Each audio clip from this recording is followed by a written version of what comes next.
ഒരു വിഷയം ശിർക്കും കുഫറുമാകുന്നത് ആ വിഷയത്തിന് എന്ത് പേരിടുന്നു നോക്കിക്കൊണ്ടല്ല. അതും മനസ്സിലാക്കണം. രണ്ടാമത്തെ കാര്യം, ഒന്ന്, ഒരു വിഷയം ആരാധനയാകുന്നത് അത് എവിടെ വെച്ച് ചെയ്യുന്നു, എപ്പോൾ ചെയ്യുന്നു എന്ന് നോക്കിക്കൊണ്ടല്ല. താമരശ്ശേരി ചുരത്തിന്റെ 6-ാം വളവിൽ വെച്ചാണോ ചെയ്യുന്നത്, 5-ാം വളവിൽ വെച്ചാണോ ചെയ്യുന്നത്, അത് നോക്കിക്കൊണ്ടല്ല. പിന്നെയോ ചെയ്യുന്ന വ്യക്തിയുടെ വിശ്വാസത്തിന്റെ അടിസ്ഥാനത്തിലാണ്. ഒന്ന്. രണ്ടാമത്തെ കാര്യം, ഞാനൊരു ഉദാഹരണത്തിലൂടെ അത് പറഞ്ഞ് മനസ്സിലാക്കി തരാം. ഒരാൾ മുഹിയുദ്ദീൻ ഷേഖെ രക്ഷിക്കണേ എന്ന് പറയുന്നു. ശ്രദ്ധിക്കണേ, മുഹിയുദ്ദീൻ ഷേഖെ രക്ഷിക്കണേ എന്ന് ഒരാൾ പറയുന്നു. അപ്പൊ അയാളുടെ വിശ്വാസം എന്താ? മുഹിയുദ്ദീൻ ഷേഖ് പടച്ചവനാണ്, അദ്ദേഹത്തിന് സ്വന്തമായി എന്നെ രക്ഷപ്പെടുത്താൻ സാധിക്കും എന്ന് വിശ്വസിച്ചുകൊണ്ടാണ് മുഹിയുദ്ദീൻ ഷേഖെ രക്ഷിക്കണമേ എന്ന് ഇയാൾ പറയുന്നത്. പക്ഷേ ആ പറയുന്നതിനെ കുറിച്ച് അയാൾ സഹായാർത്ഥനാന്ന് പേരിട്ടു. ശ്രദ്ധിക്കണം, അതിനെക്കുറിച്ച് അയാൾ സഹായാർത്ഥനാന്ന് പേരിട്ടു. എന്നാലും അത് ശിർക്ക് തന്നെയാണ്.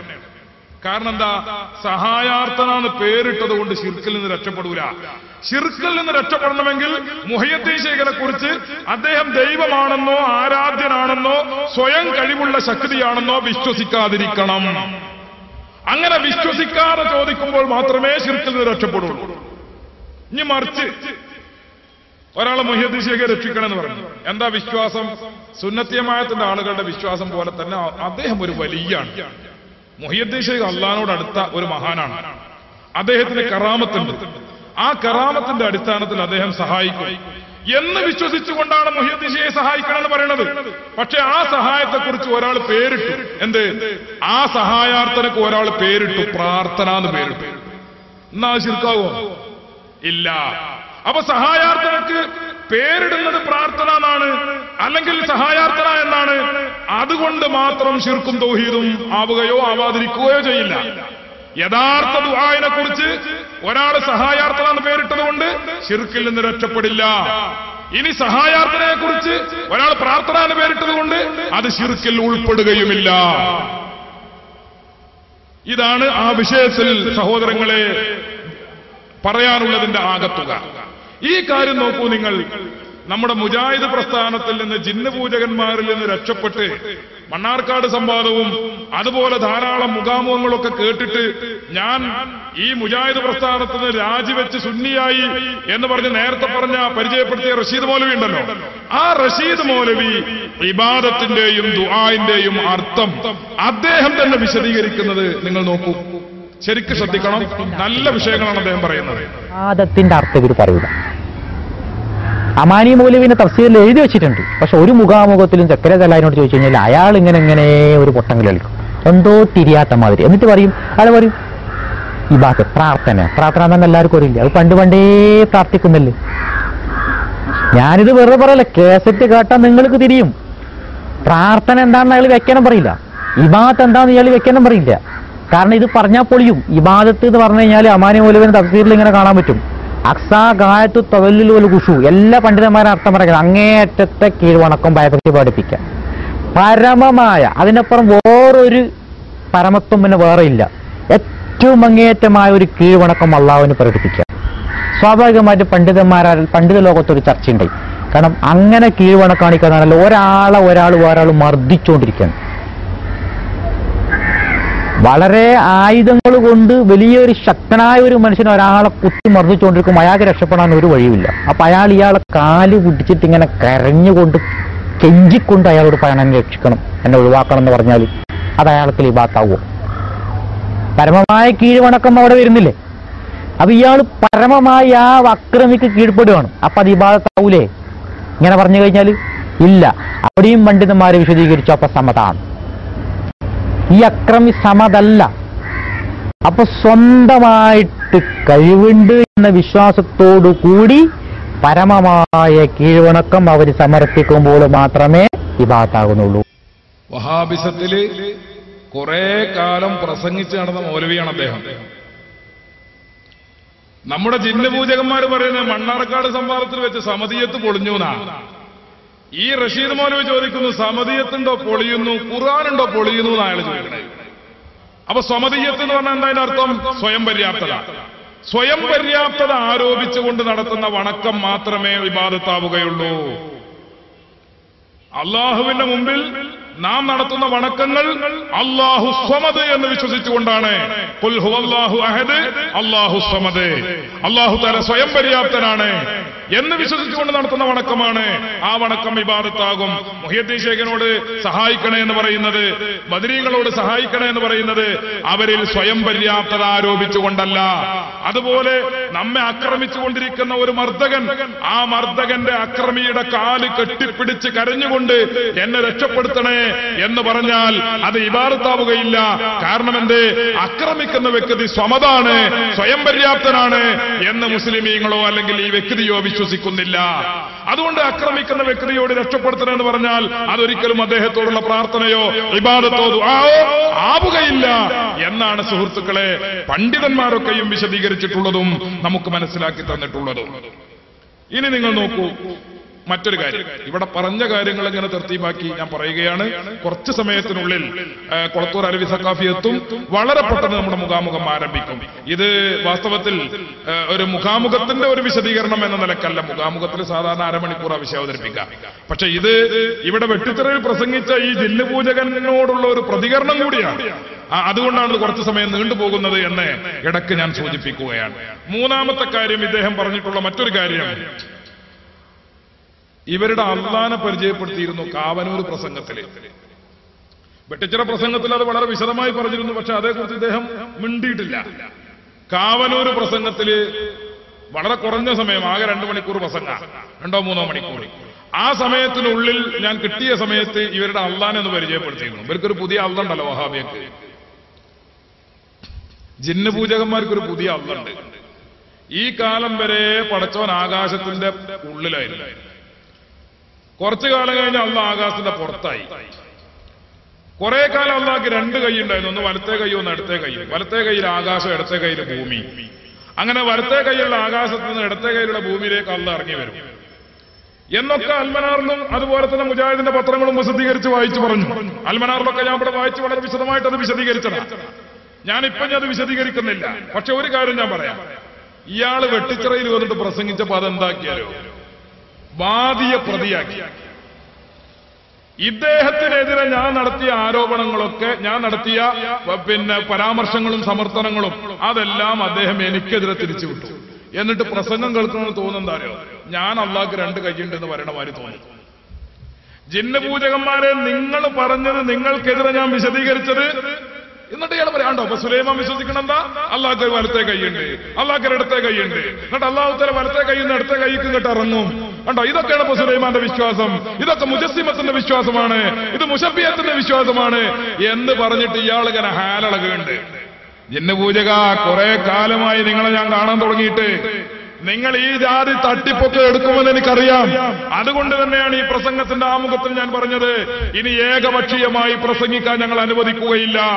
പ്രസംഗിച്ചാൽ ആ പ്രസംഗത്തിൽ ഞങ്ങൾക്കുള്ള സംശയങ്ങൾ ചോദിക്കാൻ അവസരം തരേണ്ടി വരും. അല്ലാതെ പ്രസംഗം ഇനി നടക്കൂല. വിചാരണ തുടരുന്നതാണ്, വിചാരണ തുടരുന്നതാണ്. ഇനി നിങ്ങൾ വിചാരണ സദസ്സിലേക്ക് വരുന്നില്ലെങ്കിൽ നിങ്ങളുടെ സദസ്സിലേക്ക് ഞങ്ങൾ അങ്ങോട്ട് വന്നിട്ട് വിചാരണ.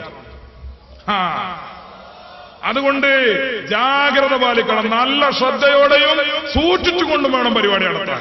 സുന്നത്തി ജമാഅത്തിന്റെയും ആളുകളെയും മുസ്ലിമീങ്ങളെയും കാഫിറാക്കിക്കൊണ്ട് രക്ഷപ്പെടാമെന്നാണ് വിചാരമെങ്കിൽ അതിന് നടക്കുകയില്ല എന്ന കാര്യം ഞാൻ ഓർമ്മപ്പെടുത്തുകയാണ്. സഹോദരങ്ങളെ, ഞാനൊരിക്കലും അള്ളാഹ്ക്ക് കയ്യും കാലും ഉണ്ടെന്ന് പറഞ്ഞിട്ടില്ല.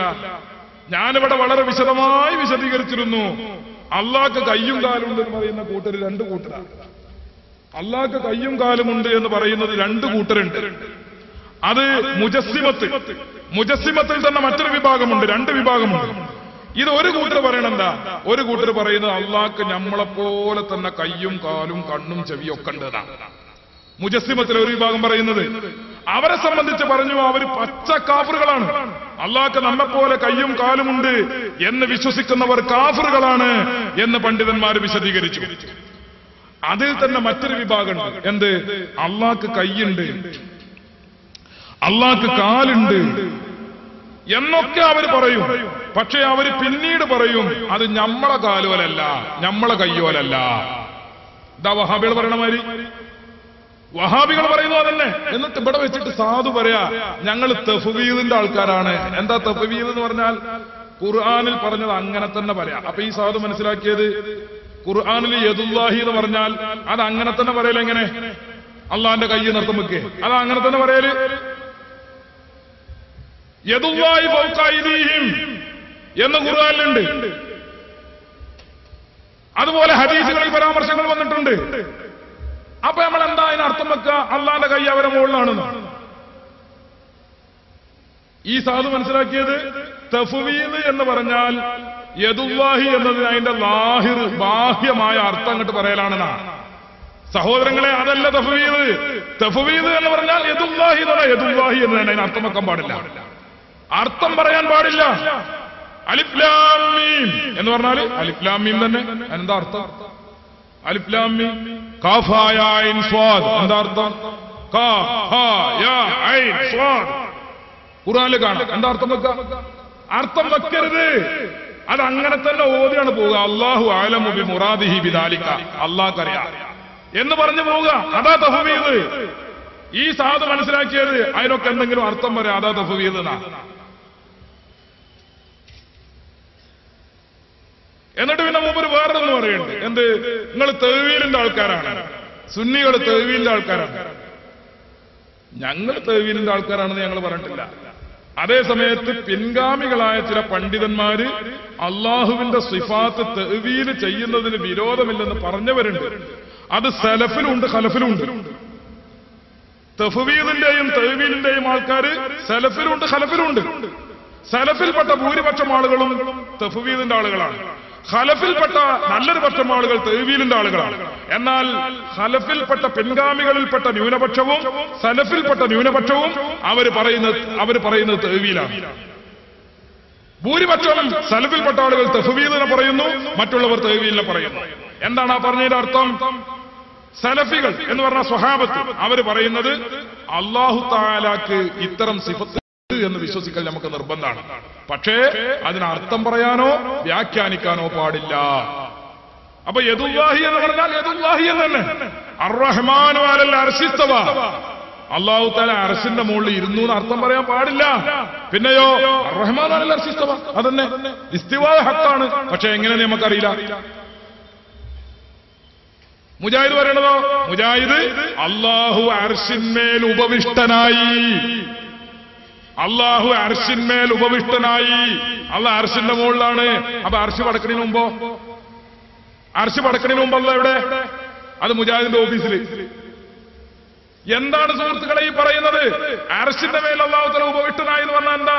അള്ളാഹു തആല ഇരിക്കാനൊരു ഇടം വേണം, അള്ളാഹ്ക്ക് ഇരിക്കാനൊരു സ്ഥലം വേണം. അപ്പൊ ആ സ്ഥലം പടക്കണതിന് മുമ്പല്ല എവിടെ? മുജാഹിദ് സെന്ററില.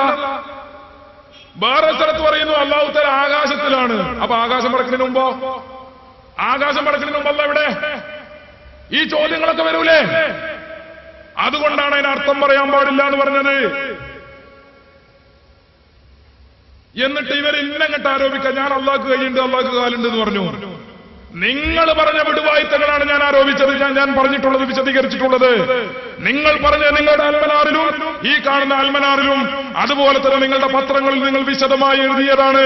മാത്രമോ അവസാനം 2004 പ്രസിദ്ധീകരിച്ച പുസ്തകത്തിൽ പറഞ്ഞു എന്ത്? അള്ളാഹ്ക്ക് വലത്തെ കൈയുണ്ട് അള്ളാഹ്ക്ക് ഇടത്തെ കൈയുണ്ട് എന്നായിരുന്നു അതുവരെ പറഞ്ഞത്. 2004 നമ്മളെ ജിന്ന് പൂജകൻ ഒരു പുസ്തകം ഇറക്കി. ആ പുസ്തകത്തിൽ പറഞ്ഞു അള്ളാഹു തആലാക്ക് വലത്തെ കൈയേ ഉള്ളൂ, ഇടത്തെ കൈയില്ല. അള്ളാഹ്ക്ക് വലത്തുണ്ട് ഒരു കൈ, പിന്നെ ആ കയ്യുമ്പോ കൂടെ ഇങ്ങനെ വേറൊരു കൈ ഇങ്ങനെ ഇങ്ങനെ അങ്ങനെ രണ്ട് കൈ ഇങ്ങനെ ഇങ്ങനെ ഇവിടെ ഇടത്തെ കൈയില്ല. അള്ളാഹ് ഭീകരാങ്ങനാണ്. ഇതുവരെ എഴുതി വെച്ചതാ. അപ്പൊ ഇയാള് പറയാ അതെ ഹദീസിലില്ലേ, എന്നാ ഈ രണ്ട് കൈയുണ്ട് പറഞ്ഞതോ? അള്ളാഹ്ക്ക് രണ്ട് കൈയുണ്ട് നിങ്ങൾ നേരത്തെ പറഞ്ഞിരുന്നല്ലോ, ഒന്ന് വലത്തും ഒന്ന് ഇടത്തും. ആ രണ്ട് കൈയും പിന്നെ എവിടെ പോയി? അത് ഹദീസിലുള്ളതല്ലേ? അത് ഹദീസിലുണ്ട് എന്നാണ് നേരത്തെ പറഞ്ഞത്. ആ ഹദീസ് ഇപ്പൊ പോയിട്ട് ഇപ്പൊ അള്ളാഹ്ക്ക് ഇങ്ങനെ രണ്ട് കൈയില്ല, അള്ളാഹ്ക്ക് ഇങ്ങനെ രണ്ട് കൈയുള്ളത് രണ്ടും വലത്താ, ആ ഇടത്ത അള്ളാഹ്ക്ക് കൈയില്ല എന്നാ പുസ്തകത്തിൽ പറഞ്ഞു. ഇതൊക്കെ ഞാൻ നമ്മുടെ ഇവിടെ വെച്ച് നടത്തിയ പ്രസംഗത്തിൽ വിശദീകരിച്ചിട്ടുണ്ട്, അതുകൊണ്ട് ഞാൻ വിശദമായി പോകുന്നില്ല. നോക്കൂ നിങ്ങൾ, ആ കാര്യത്തെക്കുറിച്ച് മുജാഹിദ് പ്രസ്ഥാനത്തിൽ നിന്ന് രാജിവെച്ച് ഇറങ്ങിപ്പോന്ന റഷീദ് മൗലവിയുടെ വിശദീകരണം നോക്കൂ. നമ്മൾ പറഞ്ഞു തന്നെ ഈ ഇബ്നു തൈമിയ എന്ന് പറയുന്ന ഒരു ഫിലോസഫറാണ് യഥാർത്ഥത്തിൽ മുഹമ്മദ് അബ്ദുൽ വഹാബിനെ സ്വാധീനിക്കുകയും അതിൻ്റെ അടിസ്ഥാനത്തിലാണ് വഹാബിസം പ്രചരിച്ചതും ഉത്ഭവിച്ചതും എന്നൊക്കെ നമ്മൾ പറയുകയുണ്ടായി. ഈ യഥാർത്ഥത്തിൽ അള്ളാഹുവിനെ സംബന്ധിച്ച് തന്നെ ഇവർക്കുണ്ടായിരുന്ന വിശ്വാസം യഥാർത്ഥ മുസൽമാൻ്റെ വിശ്വാസത്തിൽ നിന്ന് വ്യത്യസ്തമാണെന്ന് കേൾക്കാറുണ്ട്. എന്തായിരുന്നു, എങ്ങനെയാണ് നിങ്ങൾ ഇപ്പോൾ അറിയാം, നിങ്ങൾ കുറേ കാലമായിട്ട് ഈ പ്രസ്ഥാനത്തിൽ പ്രവർത്തിക്കുകയും അതിൻ്റെ പ്രാസംഗികനും നേതാവും ഒക്കെ ആയത് കൊണ്ട് തന്നെ അവർക്ക് അള്ളാഹുവിലുള്ള വിശ്വാസം, അള്ളാഹുവിനെ സംബന്ധിച്ചുണ്ടായവരുടെ വിശ്വാസം എങ്ങനെയാണ് താങ്കൾക്ക് വിശദീകരിക്കാനാവും? അതൊന്ന് വിശദമായിട്ട് പറയാം. അള്ളാഹുവിൻ്റെ ദാത്ത്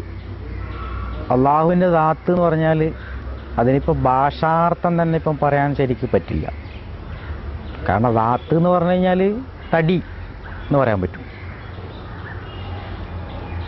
അപ്പം അള്ളാഹു എന്ന് പറയുന്ന ആ ഒരു അസ്തിത്വം, അതിനെ പറ്റിയിട്ട്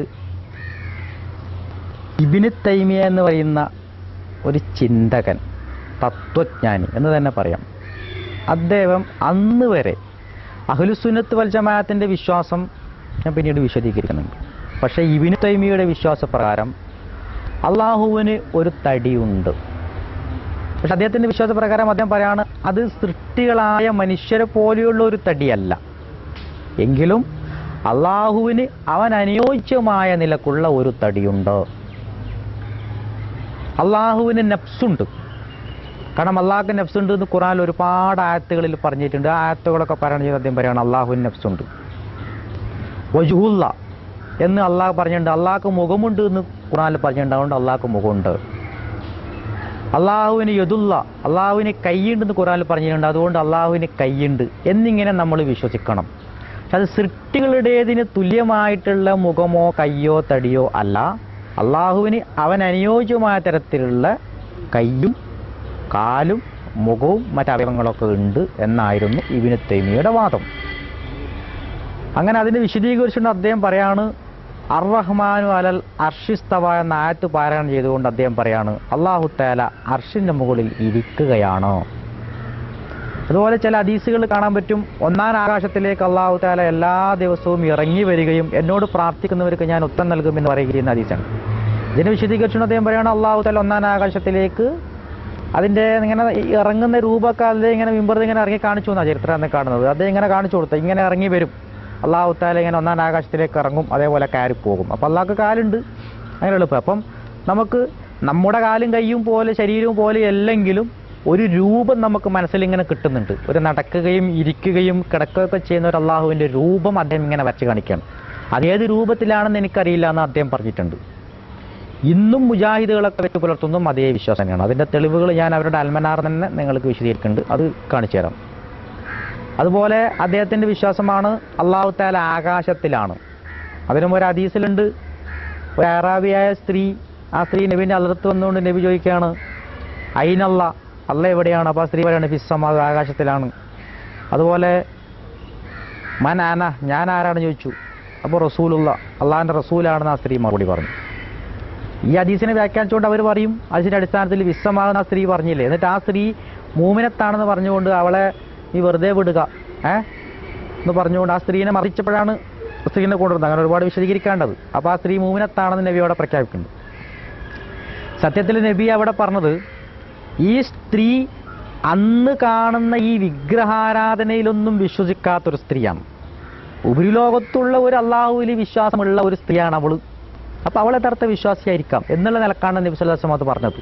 കാരണം വിഗ്രഹത്തിലാണെങ്കിൽ ആ വിഗ്രഹമാണല്ല, അല്ലെങ്കിൽ ഇതാണല്ല, അങ്ങനെ ചൂണ്ടിക്കാണിച്ച് പറയുമല്ലോ.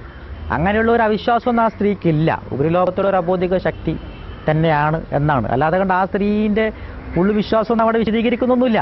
അപ്പോൾ ഫിസ്സമാകുന്ന ആ സ്ത്രീ പറഞ്ഞതിന് അങ്ങനെ മാത്രമേ പണ്ഡിതന്മാർ വ്യാഖ്യാനിച്ചിട്ടുള്ളൂ. അല്ലാതെ കണ്ട് ഇവർ പറയും പോലെ ആകാശത്തിലാണ് എന്ന് ആരും വ്യാഖ്യാനിച്ചിട്ടില്ല.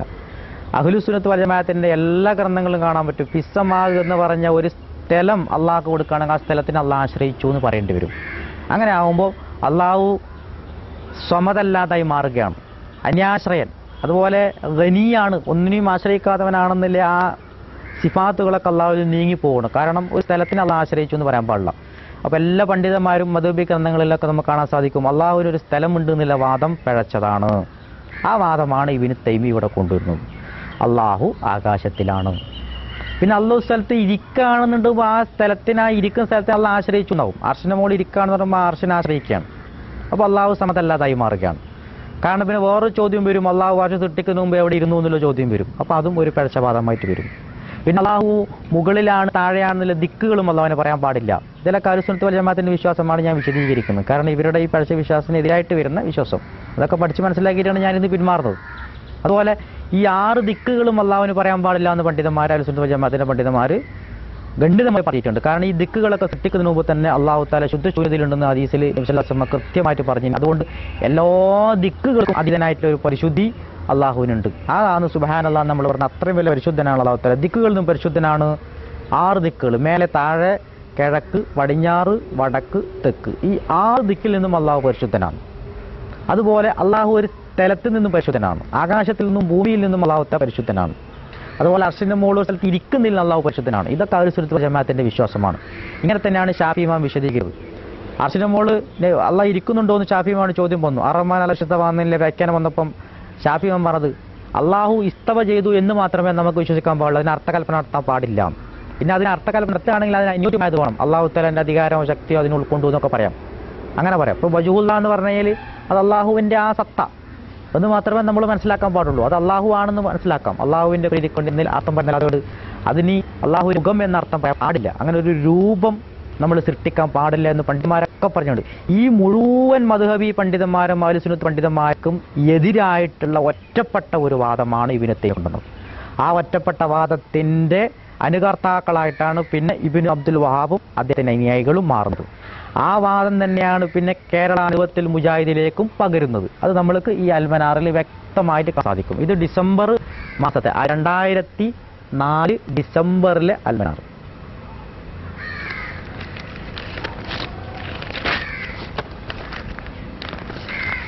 ഇതിൻ്റെ ഉള്ളിൽ ഇത് കാണാൻ പറ്റും. അക്കീദ 26 അബുൽ ഫദിൽ സുല്ലമി എഴുതിയാണ് അള്ളാഹുവിൻ്റെ ദാത്തിയായ സിഫത്തുകൾ. ഇതിൽ ഒന്ന് അള്ളാഹുവിൻ്റെ ദാത്ത് അഥവാ സത്ത, എല്ലാവിധ കുറവുകളിൽ നിന്നും ന്യൂനതകളിൽ നിന്നും മുക്തമായ പരിശുദ്ധമായ പൂർണ്ണ വിശേഷണങ്ങൾ കൊണ്ട് വിശേഷിപ്പിക്കപ്പെട്ട ദാത്ത് അള്ളാഹുവിനുണ്ട്. ഖുർആനും ഹദീസും അള്ളാഹുവിൻ്റെ ദാത്തിനെ കുറിച്ച് വ്യക്തമായി പറയുന്നു. അള്ളാഹു ലാ ഇലാഹ ഇല്ലാഹു വൽ ഹയ്യുൽ ഖയ്യൂം ലാ തഅഖുദുഹു സിനത്തും വലാ നൗം ബഖറ, അവനല്ലാതെ ആരാധനയിൽ എന്നൊന്നും ജീവിച്ചിരിക്കില്ല, നിയന്ത്രിക്കുന്നു, മയക്കമുറക്കമോ ബാധിക്കുകയില്ല എന്ന് പറഞ്ഞുകൊണ്ട് പിന്നെ അവ ഇങ്ങനെ വിശദീകരിക്കുകയാണ്. അള്ളാഹുവിൻ്റെ ദാത്തിനെ വിശദീകരിച്ചുകൊണ്ട് പറയുന്നതാണ്. 2 പറയാണ് അള്ളാഹുവിന് നഫ്സുണ്ട്. എന്താ നഫ്സ്? അള്ളാഹുവിൻ്റെ നഫ്സ്. സൃഷ്ടികളുടെ നഫ്സുകൾക്ക് സദൃശ്യമല്ലാത്ത പൂർണ്ണമായ നഫ്സ് അള്ളാഹുവിനുണ്ട്. അതായത് സൃഷ്ടികൾക്ക് തുല്യമല്ലാത്ത ഒരു നഫ്സ് അള്ളാഹ്ക്കുണ്ട്, വേറൊരു നഫ്സ് അള്ളാഹ്ക്കുണ്ട് എന്നാണ് പറയുന്നത്. എന്നിട്ട് അതിന് അള്ളാഹു തആല അവരിൽ ആയത്ത് ഇങ്ങനെ ഓതുകയാണ്. അവർ ഇതാ വൈദാ ജാഅകല്ലദീന യുഅ്മിനൂന ബിആയാതിനാ ഫഖുൽ സലാമുൻ അലൈക്കും ഖതബ റബ്ബുക്കും അലാ നഫ്സിഹി റഹ്മത. അങ്ങനെ അലാ നഫ്സിഹി എന്നുള്ളത് ഇവർ അർത്ഥം വെക്കാണ് അള്ളാഹുവിന് നഫ്സ് ഉണ്ട്. നഫ്സ് എന്ന് പറഞ്ഞാൽ ആത്മാവ്, ശരീരം എന്ന് പറയുന്ന മനസ്സ്, ഇങ്ങനെയൊക്കെ നല്ല അർത്ഥം. അതൊക്കെ അള്ളാഹുവിന് ഉണ്ട് എന്നാണ് ഇവർ പറയുന്നത്.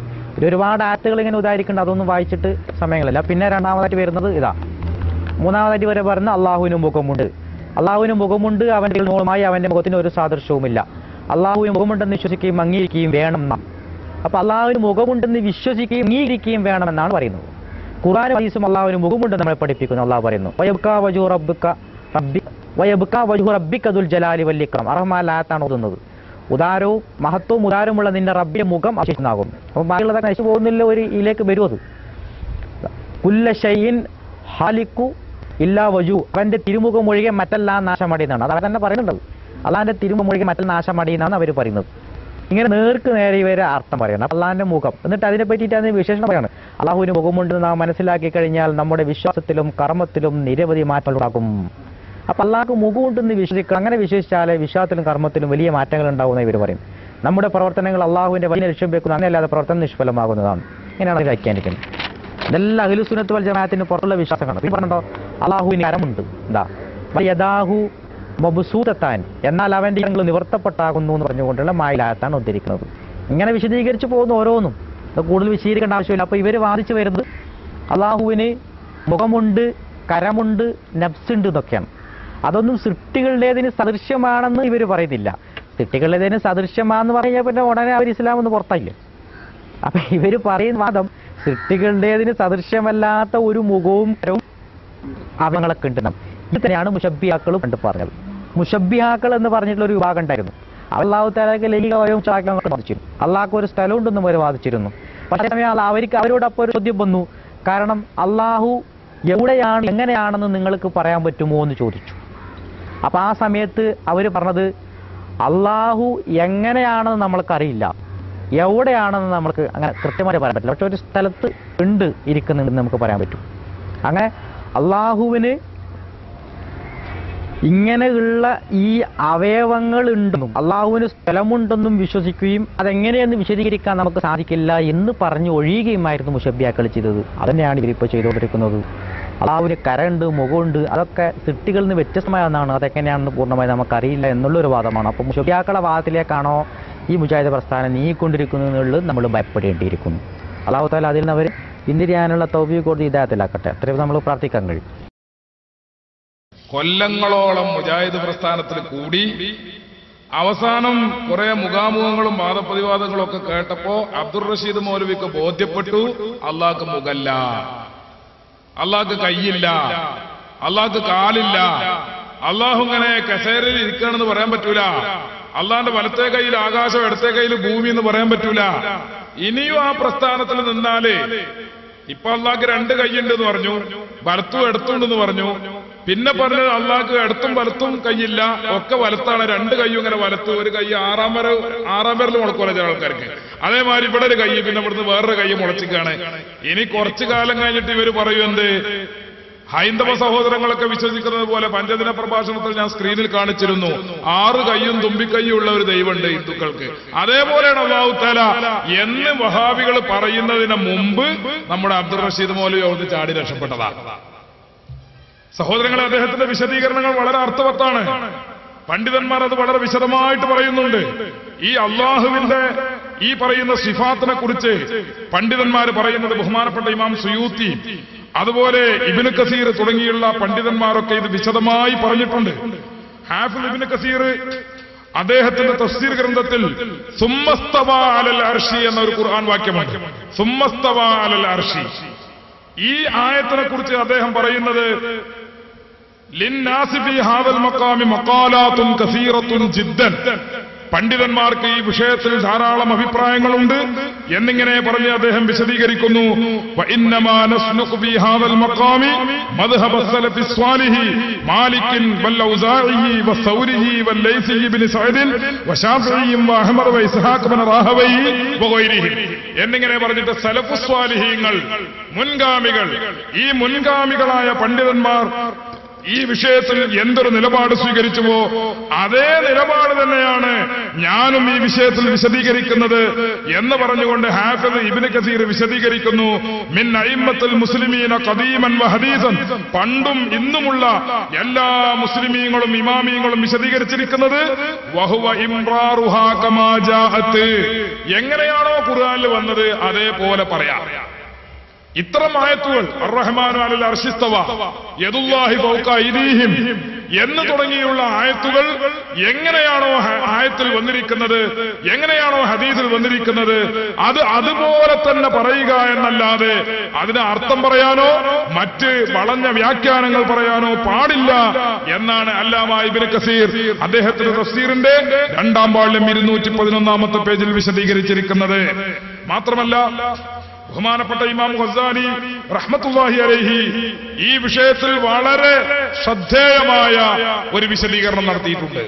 ബഹുമാനപ്പെട്ട ഇമാം ഗസാലി പറയുന്നു, ഫയംബഗി അൻ യുഅലമ അന്നൽ യദ തുത്ലഖു ലിമഅനൈനി, യദ് എന്ന പദം വിശുദ്ധ ഖുർആനിൽ വന്നിട്ടുള്ള യദ് എന്ന പ്രയോഗം, ആ പ്രയോഗം 2 അർത്ഥത്തിൽ പ്രയോഗിക്കപ്പെടും. ഒന്നാമത് അഹദുഹുമ, ഒന്നാമത്തേത് ഹുവൽ വലഉൽ അസ്ലിയു, അത് അതിന്റെ അടിസ്ഥാനപരമായ പ്രയോഗമാണ്. യദ് എന്ന അറബി പദത്തെ അടിസ്ഥാനപരമായി ഏതർത്ഥത്തിലാണ് പ്രയോഗിക്കുക? ഗസാലിമ വിശദീകരിക്കുന്നു, വഹുവ ഉളുവുൻ മുറക്കബുൻ മിൻ ലഹമിൻ വഅലമിൻ വഅസമിൻ. എല്ലും ഇറച്ചിയും ഞാടി ഞരമ്പുകളും ഒക്കെയുള്ള ഒരു അവയവം. നമ്മൾ കൈ എന്ന് പറയാം. ഈ കയ്യിന് എന്തുണ്ട്? എല്ലുണ്ട്, ഇറച്ചിയുണ്ട്, രക്തമുണ്ട്, മാംസമുണ്ട്, ഇങ്ങനെ പലതും ഉണ്ടല്ലോ. ഇതെല്ലാം കൂടിയ ഒരു അവയവത്തിനാണ് യദ് എന്ന് ഒരർത്ഥം. യദിന്റെ ഒരർത്ഥം അങ്ങനെയാണ്. വല്ലഹമു വല്ല അലമു വല്ല അസബു, ഇറച്ചിയും അതുപോലെ എല്ലും ഞാടിചെറുമ്പുകളും ഇതൊക്കെ ജിസ്മുൻ മഖ്സൂസത്തുൻ, എല്ലാം പ്രത്യേകമായ ഒരു തടിയാണ്, ഒരു ജിസ്മാണ്. സിഫാത്തുൻ മഖ്സൂസത്തുൻ, പ്രത്യേകമായ വിശേഷണങ്ങളാണ് എന്നിങ്ങനെ പറഞ്ഞു ഗസാലിമ വിശദീകരിക്കുന്നു. അങ്ങനെ ഒരാൾ വിശ്വസിച്ചാൽ അവൻ കാഫിറാണ്. അല്ലാഹു തആലാക്ക് ഇങ്ങനെ ഇറച്ചി, മാംസം, ആ രക്തവും എല്ലും ഒക്കെയുള്ള കൈയുണ്ട് എന്ന് അള്ളാഹിനെ സംബന്ധിച്ച് വിശ്വസിച്ചാൽ അവൻ കാഫിറാണ്. അത് ഇസ്ലാമിന്റെ അവൻ ഇസ്ലാമിൽ നിന്ന് പുറത്താണ് എന്നൊക്കെ പറഞ്ഞ് ഗസാലി ഇമാം ഇങ്ങനെ വളരെ വിശദമായി ആ കാര്യങ്ങൾ വിശദീകരിക്കുന്നുണ്ട്. അതിനുശേഷം അദ്ദേഹം പറയുന്നു, രണ്ടാമത് അള്ളാഹ്ക്ക് കൈയുണ്ട്, അള്ളാഹ്ക്ക് യദുണ്ട് എന്ന് പറഞ്ഞാൽ അതിന്റെ അർത്ഥം എന്താണ്? സാധാരണ പറയാറുണ്ടല്ലോ, ലി മാനൻ ആഖറ ലൈസ ദാലികൽ മാനാ ബിജിസ്മിൻ അസ്ലൻ കമാ യുഖാലു അൽ ബൽദതു ബി യദിൽ അമീരി.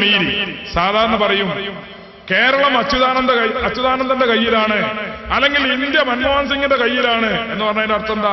ഇന്ത്യ പിടിച്ച് മൻമോഹൻ സിംഗ് ഇങ്ങനെ നിൽക്കുന്ന അല്ല, പിന്നെയോ ഇന്ത്യ മൻമോഹൻ സിംഗിന്റെ ഭരണത്തിലാണ് എന്നാണ് അതിന്റെ അർത്ഥം. രാജാവിന്റെ കയ്യിലാണ് ഭരണം എന്ന് പറഞ്ഞാൽ, അല്ലെങ്കിൽ രാജാവിന്റെ കയ്യിലാണ് രാജ്യം എന്ന് പറഞ്ഞാൽ അതിന്റെ അർത്ഥം എന്താ? രാജാവിന്റെ നിയന്ത്രണത്തിലാണ് രാജ്യം എന്നാണ്. കൈയില്ലാത്ത രാജാവാണ് രാജ്യം ഭരിക്കുന്നതെങ്കിലും പറയും എന്ത്? കൈയില്ലാത്ത രാജാവാണ് രാജ്യം ഭരിക്കുന്നതെങ്കിലും പറയാം അൽ ബൽദതു ഫീ യദിൽ അമീരി, രാജാവിന്റെ കയ്യിലാണ് രാജ്യം എന്ന് പറയാം. ചിലപ്പോൾ അയാൾക്ക് കയ്യെന്നുണ്ടാവില്ല, എന്നാലും പറയാം അങ്ങനെ. കാരണം എന്താ? അതിന് നിയന്ത്രണം എന്നാണ് അർത്ഥം. ഇങ്ങനെ പറഞ്ഞുകൊണ്ട് യദിന്റെ അർത്ഥം അദ്ദേഹം വിശദീകരിക്കുന്നു. അങ്ങനെ പറഞ്ഞിട്ട് ഗസാലി ഇമാം വിശദീകരിക്കുന്നു,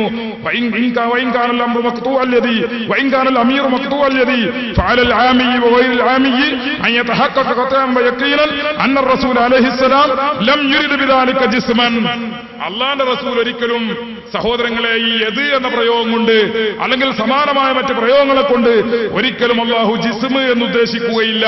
കാരണം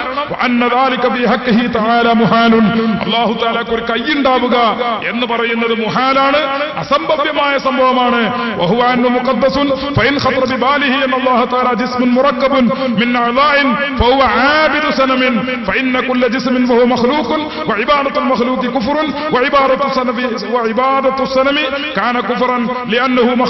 എന്നിങ്ങനെ പറഞ്ഞിട്ട് വിശദമായി പറയുന്നു. അല്ലാഹു തആലക്ക് കൈയുണ്ട്, അത് രക്തവും മാംസവുമുള്ള കൈയാണെങ്കിലും ഇനി നമ്മുടെ കൈ പോലെയല്ല. കയ്യിനാകെ രണ്ടർത്ഥമേ ഉള്ളൂ. ഒന്നുകിൽ അതിന് രക്തവും മാംസവും ഒക്കെ ഉള്ള കൈ, അത് ചിലപ്പോൾ നമ്മളെ കൈ പോലെ, അല്ലെങ്കിൽ കുറേയുടെ വലിയ കയ്യോ, അള്ളാഹ്ക്കാവുമ്പോ കുറച്ച് വലിയ കൈ വേണ്ടി വരും. അങ്ങനെയാണെങ്കിൽ അങ്ങനെ ആയിക്കോട്ടെ. എന്തായിരുന്നാലും കയ്യിന് ഒരർത്ഥം അതിന് പിന്നെ രക്തവും മാംസവും ഒക്കെ ഉള്ള ഒരു കൈ. രണ്ടാമത്തെ അർത്ഥം ഏതാണ്? രണ്ടാമത്തെ അർത്ഥം അൽ ബൽദതു ഫീ യദിൽ അമീരി, രാജ്യം ഭരണാധികാരിയുടെ കയ്യിലാണ് എന്ന് പറയുമ്പോ കയ്യിനർത്ഥം എന്താ? നിയന്ത്രണം എന്നുള്ള അർത്ഥമാണ്. ഈ രണ്ടർത്ഥമേ യദിനുള്ളൂ. അപ്പൊ മുജാഹിദ് ഇവിടെ ഏതർത്ഥം വെക്കണത്? മുജസ്സിമത്തിൽ വെച്ച ഒരു വിഭാഗം വെക്കുന്ന അർത്ഥമാണ് വെക്കണത്. എന്താ മുജസ്സിമത്തിൽ വെച്ച ഒരു വിഭാഗം പറയുന്നത്? അള്ളാഹ്ക്ക് കയ്യുണ്ട്, ലാ കജവാരിഹിന, നമ്മുടെ കൈ പോലെയല്ല. അള്ളാഹ്ക്ക് മുഖമുണ്ട്, നമ്മുടെ മുഖം പോലെയല്ല. അള്ളാഹ്ക്ക് തലയുണ്ട്, നമ്മുടെ തല പോലെയല്ല. അള്ളാഹ്ക്ക് ചന്തിയുണ്ട്, നമ്മുടെ ചന്തി പോലെയല്ല. അള്ളാഹ്ക്ക് കാലുണ്ട്, നമ്മുടെ കാല് പോലെയല്ല. പിന്നെന്താ? കുറച്ചും കൂടെയൊക്കെ സ്ഥലം വേണ്ടിയിരിക്കും അള്ളാന്റെ കാലും കൈയൊക്കെ വെക്കാൻ. അല്ലാതെ എന്താ പോ? ഇങ്ങനെ പറഞ്ഞാൽ അവൻ ബിംബാരാധകനാണെന്നാണ് ബഹുമാനപ്പെട്ട ഇമാം ഗസാലി പറയുന്നത്. അള്ളാഹ്ക്ക് കൈയുണ്ട്, കാലുണ്ട് എന്നൊക്കെ പറഞ്ഞിട്ട് ആ അള്ളാഹനെ തന്നെ ആരാധിച്ചാൽ അവൻ യഥാർത്ഥത്തിൽ ആരാധിക്കുന്ന ബിംബത്തെയാണ്, അള്ളാഹുവിനെയല്ല എന്ന് ബഹുമാനപ്പെട്ട ഇമാം ഗസാലി സഹോദരങ്ങളെ വിശദീകരിക്കുന്നു. ധാരാളം കാര്യങ്ങൾ അത് സംബന്ധമായി പണ്ഡിതന്മാർ പറഞ്ഞത് വിശദീകരിക്കാനുണ്ട്. ഇൻഷാ അല്ലാഹ് വേണമെങ്കിൽ നമുക്ക് പിന്നീട് വിശദീകരിക്കാമെന്ന് മാത്രം ഇപ്പോൾ സൂചിപ്പിക്കുന്നു. കാരണം ധാരാളം സമയം നമുക്ക് വൈകിപ്പോയിട്ടുണ്ട്. നമ്മുടെ മുഖാമുഖം ആരംഭിക്കാൻ സമയമായി. മൂന്നാമത് ഇദ്ദേഹം പറഞ്ഞിട്ടുള്ള ഒരു കാര്യം ജാറംപൊളിയെ കുറിച്ചാണ്. ഇത് വല്ലാതെ പൊള്ളി മൂപ്പർക്ക്. എന്ത്? കാവനൂര് വെച്ചിട്ട് മതനവീകരണം വിചാരണ ചെയ്യപ്പെടുന്നു എന്ന വിഷയം ഞാൻ പ്രസംഗിക്കുന്ന സമയത്ത് ഇദ്ദേഹം ജാറം പൊളിച്ച കഥ പറഞ്ഞിരുന്നു. ആര്? ഈ ജിന്ന് പൂജകൻ. ഇയാൾ പ്രസംഗിച്ച ഒരു കേസറ്റ് ഉണ്ട്. ആ കേസറ്റിൽ അയാൾ പറഞ്ഞു, കേരളത്തിലെ മുജാഹിദുകൾക്ക് സൗദി അറേബ്യയിൽ ഭരണം കിട്ടിയാൽ രണ്ടാമത്തെ ദിവസം റസൂലുള്ളാന്റെ കുബ്ബ ഞങ്ങൾ പൊളിക്കും. ഒന്നാമത്തെ ദിവസം കാബം പൊളിക്കും. ഒന്നാമത്തെ ദിവസം കാബം പൊളിക്കുക. അത് കഴിഞ്ഞാൽ രണ്ടാമത്തെ ദിവസം ഞങ്ങൾ ചെയ്യണ പണി എന്താ? അത് റസൂലുള്ളാന്റെ കുബ്ബ പൊളിക്കലായിരിക്കും. ഞാനത് കാവനൂരിൽ വെച്ച് പ്രസംഗിച്ചു. അതിന് മറുപടി എവിടെ? വെട്ടിച്ചിറയില. എന്താ വെട്ടിച്ചിറത്ത മറുപടി? ഇനി റസൂലുള്ള വഫാത്തായതിനു ശേഷം സ്വഹാബത്തിന്റെ കാലത്തും കുബ്ബയില്ല. അത് ശരി, സ്വഹാബത്തിന്റെ കാലത്ത് കുബ്ബല്ല. അപ്പൊ സ്വഹാബത്തിന്റെ കാലത്തില്ലാത്തതൊക്കെ നിങ്ങൾ പൊളിക്കോ? സ്വഹാബത്തിന്റെ കാലത്തില്ലാത്തതൊക്കെ നിങ്ങൾ പൊളിക്കോ? അങ്ങനെയാണെങ്കിൽ അള്ളാന്റെ റസൂലിന്റെ കാലത്തും സ്വഹാബത്തിൽ പലരുടെയും കാലത്തും ഇന്ന് കാണുന്ന മസ്ജിദ് നബവി ഇല്ലല്ലോ. ഉണ്ടോ? റസൂലിന്റെ കാലത്തുള്ള മസ്ജിദ് നബവി അവിടെ വെളുത്ത നിറത്തിലുള്ള കാർപ്പറ്റ് വിരിച്ചുകൊണ്ട് അടയാളപ്പെടുത്തിയിട്ടുണ്ട്. റസൂലുള്ളാന്റെ കാലത്തുള്ള പള്ളി അല്ലേ? അത് കഴിഞ്ഞാൽ പിന്നെ സ്വഹാബത്തിന്റെ കാലത്ത് കുറച്ച് വികസനം നടന്നിട്ടുണ്ട്. എന്നാൽ ഇന്ന് കാണുന്ന ലക്ഷക്കണക്കിന് മുസ്ലിമീങ്ങൾക്ക് നിസ്കരിക്കാൻ സൗകര്യമുള്ള മദീനത്തെ പള്ളി ആരുണ്ടാക്കിയതാ? സ്വഹാബത്തുണ്ടാക്കിയതാ? താബീങ്ങൾ ഉണ്ടാക്കിയതാ? താബീങ്ങൾ ഉണ്ടാക്കിയതാ? അല്ല, അതൊക്കെ അടുത്ത കാലത്തുള്ള ഭരണാധികാരികൾ ഉണ്ടാക്കിയതാ. അപ്പൊ മൗലവിന്റെ ഈ പ്രസംഗപ്രകാരം എന്ത് നടക്കണം? സ്വഹാബത്തിന്റെ കാലത്തുണ്ടോ മദീനത്തെ പള്ളി? സ്വഹാബത്തിന്റെ കാലത്തുണ്ടോ അതിനെത്ര മുനാരം? മസ്ജിദ് നബവിക്ക് എത്ര മുനാറുണ്ട്? ധാരാളം മുനാരങ്ങൾ. ആ മുനാരം സ്വഹാബത്തിന്റെ കാലത്തുണ്ടോ? താബീങ്ങളുടെ കാലത്തുണ്ടോ? താബീങ്ങളുടെ കാലത്തുണ്ടോ? ഇല്ല, അതൊക്കെ അടുത്ത കാലത്തുള്ള ഭരണാധികാരികൾ ഉണ്ടാക്കിയതാ. ഞങ്ങൾക്ക് ഭരണം കിട്ടിയ ആദ്യം മദീനത്തെ പള്ളിന്റെ മുനാരം പൊളിച്ചോ? അത് സ്വഹാബത്തിന്റെ കാലത്തില്ല, അത് രാജാക്കന്മാരുണ്ടാക്കിയതാണ്. അതുകൊണ്ട് ഞങ്ങൾക്ക് ഭരണം കിട്ടിയ രണ്ടാമത്തെ ദിവസം ഞങ്ങൾ മസ്ജിദുൽ നബവിന്റെ മുനാരം പൊളിക്കും. ലാ ഹൗല വലാ ഖുവത ഇല്ലാ ബില്ലാഹ് എന്ന് പറയുന്നത്. ജിന്ന പൂജകന്മാരെ, എന്ത് വിഡ്ഢിത്തരമാണ് നിങ്ങൾ പറയുന്നത്? അള്ളാന്റെ റസൂലിന്റെ കാലത്തില്ലാത്തതൊക്കെ നിങ്ങൾ പൊളിക്കുന്നോ? മസ്ജിദുൽ ഹറാമും പൊളിക്കേണ്ടി വരൂലേ? മസ്ജിദുൽ ഹറാം റസൂലുള്ളാന്റെ കാലത്ത് എത്രയുള്ളത്? മസ്ജിദുൽ ഹറാമിന് വലിപ്പം. ഇന്ന് മസ്ജിദുൽ ഹറാമിൽ 5 ലക്ഷത്തിലധികം മുസ്ലിമുകൾ നിസ്കരിക്കൂലേ? അതിന്റെ അപ്പുറം ഇപ്പോഴും വികസിപ്പിച്ചുകൊണ്ടിരിക്കല്ലേ? അപ്പൊ നിങ്ങൾക്ക് അധികാരം കിട്ടിയ റസൂലുള്ളാന്റെ കാലത്ത് ഇല്ലാത്ത മസ്ജിദുൽ ഹറാം നിങ്ങൾ പൊളിക്കുന്നോ? എന്താണ് നിങ്ങളുടെ ഉദ്ദേശം? തുറന്നു പറയണം. നിങ്ങളുടെ ഉദ്ദേശം എന്താണ്?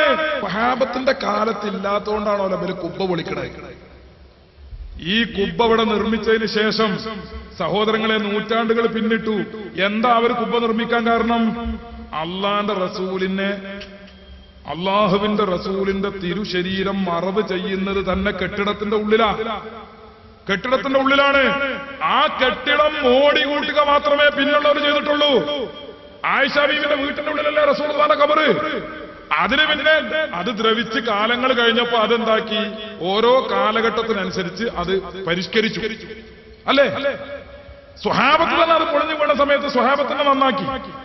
മാത്രമല്ല, പിന്നീട് വന്ന രാജാക്കന്മാരും ഭരണാധികാരികളും ഓരോ കാലത്തിനും അനുസരിച്ച് അതിങ്ങനെ നന്നാക്കി കൊണ്ടുവന്നു. പിന്നീട് അതിന്റെ മുകളിൽ മനോഹരമായ പച്ചക്കുമ്പ സ്ഥാപിച്ചു. ഒക്കെ ശരിയാ, പക്ഷെ അതിന്റെ അസിലുണ്ടല്ലോ, അതിന്റെ അടിസ്ഥാനം അത് പണ്ടുള്ളതാണ്. സ്വഹാബത്തിന്റെ കാലത്ത് റസൂലുള്ള വഫാത്താകുമ്പോ തന്നെ സ്വഹാബത്ത് റസൂലുള്ളാഹിനെ മറമാടിയത് തന്നെ ഒരു കെട്ടിടത്തിന്റെ ഉള്ളിലാണ്. ആ കെട്ടിടത്തിന് പിന്നീട് കാലക്രമേണ അതിന് പഴക്കം ചെന്നപ്പോൾ അത് ഓരോ കാലഘട്ടത്തിലെയും സ്ഥിതി അനുസരിച്ച് അത് വികസിപ്പിക്കുകയും ഭംഗി കൂട്ടുകയും ചെയ്തു. മുജാഹിദ് പറയണത് ഞങ്ങൾക്ക് അധികാരം കിട്ടിയ രണ്ടാമത്തെ ദിവസം ആ കുബ്ബ പൊളിക്കുന്ന ആണ്ട് വരിങ്ങൾ അന്ന് കാണാം. നബിന്റെ കുബ്ബ പൊളിക്കാനേ ഈ എരപ്പാളികളെ അള്ളാന്റെ റസൂലിന്റെ കുബ്ബ പൊളിക്കുക. ഇത് തുറന്ന് പ്രസംഗിച്ചപ്പോൾ കാവനൂരിൽ വെച്ചും വെട്ടിച്ചിറയിൽ വെച്ചും അതിന്റെ ക്ലിപ്പിംഗ് കേൾപ്പിച്ചുകൊണ്ട് ഞാൻ പറഞ്ഞു, അള്ളാഹുവിന്റെ റസൂലിന്റെ കുബ്ബ പൊളിക്കാൻ കച്ചകെട്ടിയിറങ്ങിയ കുലദ്രോഹികളാണ് ഈ പൂജകന്മാർ, ഈ ജിന്ന് പൂജകന്മാർ. ഇവരെ മുസ്ലിം സമുദായം കരുതിയിരിക്കണം എന്ന് ഞാൻ പറഞ്ഞപ്പോ മൂപ്പരതിന് ദുർവ്യാഖ്യാനിച്ചിട്ട് പറയാ. എന്ത്? മദീനപ്പള്ളിന്റെ ഉള്ളിൽ നിന്ന് ഖബറ് പൊളിച്ചു മാറ്റും എന്ന് ഞാൻ പറഞ്ഞിട്ടില്ല. മൗലവി പറയാ, മദീനപ്പള്ളിന്റെ ഉള്ളിൽ നിന്ന് ഖബറ് പൊളിച്ചു മാറ്റും എന്ന് ഞാൻ പറഞ്ഞിട്ടില്ല. പിന്നെ ഖബർ അങ്ങോട്ട് പുറത്തേക്ക് നീക്കി മദീനപ്പള്ളി പുനഃസ്ഥാപിക്കുമെന്നാണ് ഞാൻ പറഞ്ഞത്. അതിനെന്താ തെളിവ്? സ്വഹാബത്തിന്റെ കാലത്ത് അള്ളാന്റെ റസൂലിന്റെ ഖബറ് മദീന പള്ളിന്റെ പുറത്തായിരുന്നു. സ്വഹാബത്തിന്റെ കാലം കഴിഞ്ഞതിന് ശേഷമാണ് മദീന പള്ളിന്റെ ഉള്ളിലാക്കി ഈ ഖബറ് പുനഃസ്ഥാപിച്ചത്. മദീന പള്ളി പുനഃസ്ഥാപിച്ചപ്പോ ഖബറിന്റെ ഉള്ളിലാക്കി. അത് റസൂലുള്ളാഹിന്റെ കാലത്തിന്റെ സ്വഹാബത്തിന്റെ കാലത്തിന്റെ ശേഷമാണ് എന്ന പച്ച പൊള്ള് സഹോദരങ്ങളെ ഈ മൗലവി ഇവിടെ വെച്ച് കാച്ചി. ഇത് ബഹുമാനപ്പെട്ട ഇമാം നവവി അള്ളാഹുവിന്റെ റസൂലിന്റെ ഖബറിനെ സംബന്ധിച്ച് മദീന പള്ളിയുടെ പുനഃസ്ഥാപനത്തെ കുറിച്ചൊക്കെ ബഹുമാനപ്പെട്ട ഇമാം നവവിയുടെ വിശദീകരണം ചെറിയ വാക്കുകൾ ഞാൻ വായിച്ചു കേൾപ്പിക്കാം. നോക്കൂ നിങ്ങൾ, ഇമാം നവവി പറയുന്നത് ولما احتاجت الصحابة رضوان الله عليهم أجمعين والتابعون إلى الزيارة في مسجد رسول الله صلى الله عليه وسلم حين كثر المسلمون وامتدت الزيارة. നോക്കണം നിങ്ങൾ, ജനങ്ങൾ വർദ്ധിച്ചു. സ്വഹാബത്തിന്റെ കാലത്ത് ജനങ്ങൾ വർദ്ധിച്ചപ്പോൾ മദീനത്തെ പള്ളി നീട്ടേണ്ടി വന്നു.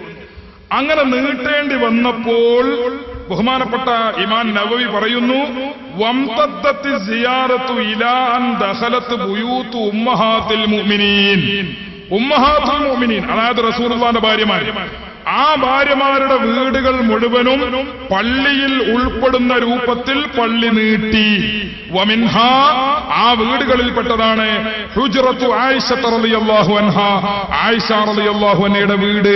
മദ്ഫനു റസൂലുള്ളാഹി സ്വല്ലല്ലാഹു അലൈഹി വസല്ലം, റസൂലുള്ളാഹി തങ്ങളുടെ ഖബറുള്ള വസാഹിബൈഹി അബൂബക്കർ ഉമർ, അബൂബക്കർ സിദ്ദീഖിന്റെയും ഉമർ ഫാറൂഖ് റളിയല്ലാഹു അൻഹുവിന്റെയും ഖബറുള്ള ആയിഷ ബീവിയുടെ വീടും ആ ഉമ്മഹാത്തുൽ മുഅ്മിനീന്റെ വീട്ടിൽപ്പെട്ടതാണ്. ആ വീടുകളൊക്കെ ഉൾക്കൊള്ളുന്ന രൂപത്തിൽ മദീന പള്ളി പുതുക്കി പണിതത് മഹാന്മാരായ സ്വഹാബത്തായിരുന്നു എന്ന് ബഹുമാനപ്പെട്ട ഇമാം നവവി തന്റെ ശർഹ് മുസ്ലിമിൽ വിശദീകരിക്കുന്നു. അങ്ങനെ എന്ന് പറഞ്ഞിട്ട് അദ്ദേഹം വിശദീകരിക്കുന്നു, ബനൗ അലൽ ഖബരി ഹീതാനൻ മുർതഫിയതൻ മുസ്തദീറതൻ ഹൗലഹു ലിഅല്ലാ യദ്ഹറ ഫിൽ മസ്ജിദി. സഹോദരങ്ങളെ, അല്ലാഹുവിന്റെ റസൂലിന്റെ ഖബറിന് ചുറ്റും വളരെ ചുറ്റുമുള്ള ഉയരത്തിലുള്ള ഒരു മതിൽ കെട്ടിക്കൊണ്ട്, ഭിത്തി കെട്ടിക്കൊണ്ട് ആ ഖബറിടം അവരൊരു ജാറമാക്കി, ഒരു മക്കാമാക്കി അവരെ സംരക്ഷിക്കുകയും ചെയ്തു എന്ന് ബഹുമാനപ്പെട്ട ഇമാം നവവി തന്റെ ശർഹ് മുസ്ലിമിൽ വിശദീകരിക്കുന്നു. നമ്മുടെ ജിന്ന് പൂജകം പറഞ്ഞ എന്താ? ജിന്ന് പൂജകം വെട്ടിച്ചിറയിൽ വെച്ച് പറഞ്ഞത് അള്ളാന്റെ റസൂലിന്റെ ഖബറ് മദീന പള്ളിന്റെ ഉള്ളിക്കാക്കിയത് അത് പിന്നാരോ വന്നോലാണ്, സ്വഹാബത്തല്ല. ഇമാം മുസ്ലിം പറയുന്നത് അള്ളാന്റെ റസൂലിന്റെ സ്വഹാബത്തിന്റെ കാലത്ത് തന്നെ പള്ളി നീട്ടിയപ്പോ ഉമ്മഹാത്തുൽ മുഅ്മിനീന്റെ എല്ലാ വീടുകളും പള്ളിന്റെ ഉള്ളിൽ പെട്ടിട്ടുണ്ട്. അതിൽപ്പെട്ട് തന്നെയാണ് ആയിഷ ബീവിന്റെ വീട്. ആയിഷ ബീവിന്റെ വീട്ടിലാണ് റസൂലുള്ളാഹി സ്വല്ലല്ലാഹു അലൈഹി വസല്ലമയുടെ ഖബറുള്ളത്. അപ്പൊ സഹോദരങ്ങളെ, യഥാർത്ഥത്തിൽ റസൂലുള്ളാഹിന്റെ ഖബർ പൊളിക്കാൻ വേണ്ടി ഇയാൾ ആഹ്വാനം ചെയ്തു എന്ന് പറഞ്ഞ കേസറ്റ് നമ്മുടെ വിചാരണാവേളയിലും പ്രസംഗങ്ങളിലും നമ്മൾ ജനങ്ങളെ കേൾപ്പിച്ചപ്പോ ഇയാൾക്ക് വെപ്രാളം കൊണ്ടു. കാരണം ആൾക്കാരെടുത്തേക്ക് ചെല്ലണ്ടേ, തല്ലെപ്പോഴാ കിട്ടാന്ന് ഇയാൾക്ക് അറിയില്ല. അതുകൊണ്ടാണ് ഇവിടെ തന്നെ വെട്ടിച്ചെറിയ പ്രസംഗിച്ചപ്പോ ഞാൻ പറഞ്ഞിരുന്നു കുട്ടികളോട് നിങ്ങളാരോട് പോണ്ട. പക്ഷെ കുട്ടികൾ ചെന്നിട്ട് ഇയാള് വെല്ലുവിളിക്കുക, എന്ത് സുലൈമാൻ സഖാഫിന്റെ മൂക്കിന്റെ ചോട്ടെന്നല്ലേ ഞാൻ സംസാരിക്കുന്നത്, മറുപടി ഉണ്ടോ? അപ്പൊ നമ്മളെ കുട്ടികൾ സാധുക്കൾ മനസ്സിലാക്കിയ എന്താ, എന്നാ അപ്പൊ ഈ മറുപടി ഉണ്ടോ എന്ന് ചോദിക്കുമ്പോ ഇയാൾ അങ്ങോട്ട് ചെല്ലാൻ അയക്കുന്ന ഏതോ കുട്ടികൾ എന്നിട്ട് സംഘാടകരോട് ചോദിച്ചു, എന്നാ സുലൈമാൻ സഖാഫിനെ ഞങ്ങൾ ഇപ്പൊ തന്നെ കൊണ്ടുവരാം, ഞങ്ങൾ അയക്കുമെന്ന് ചോദിച്ചു.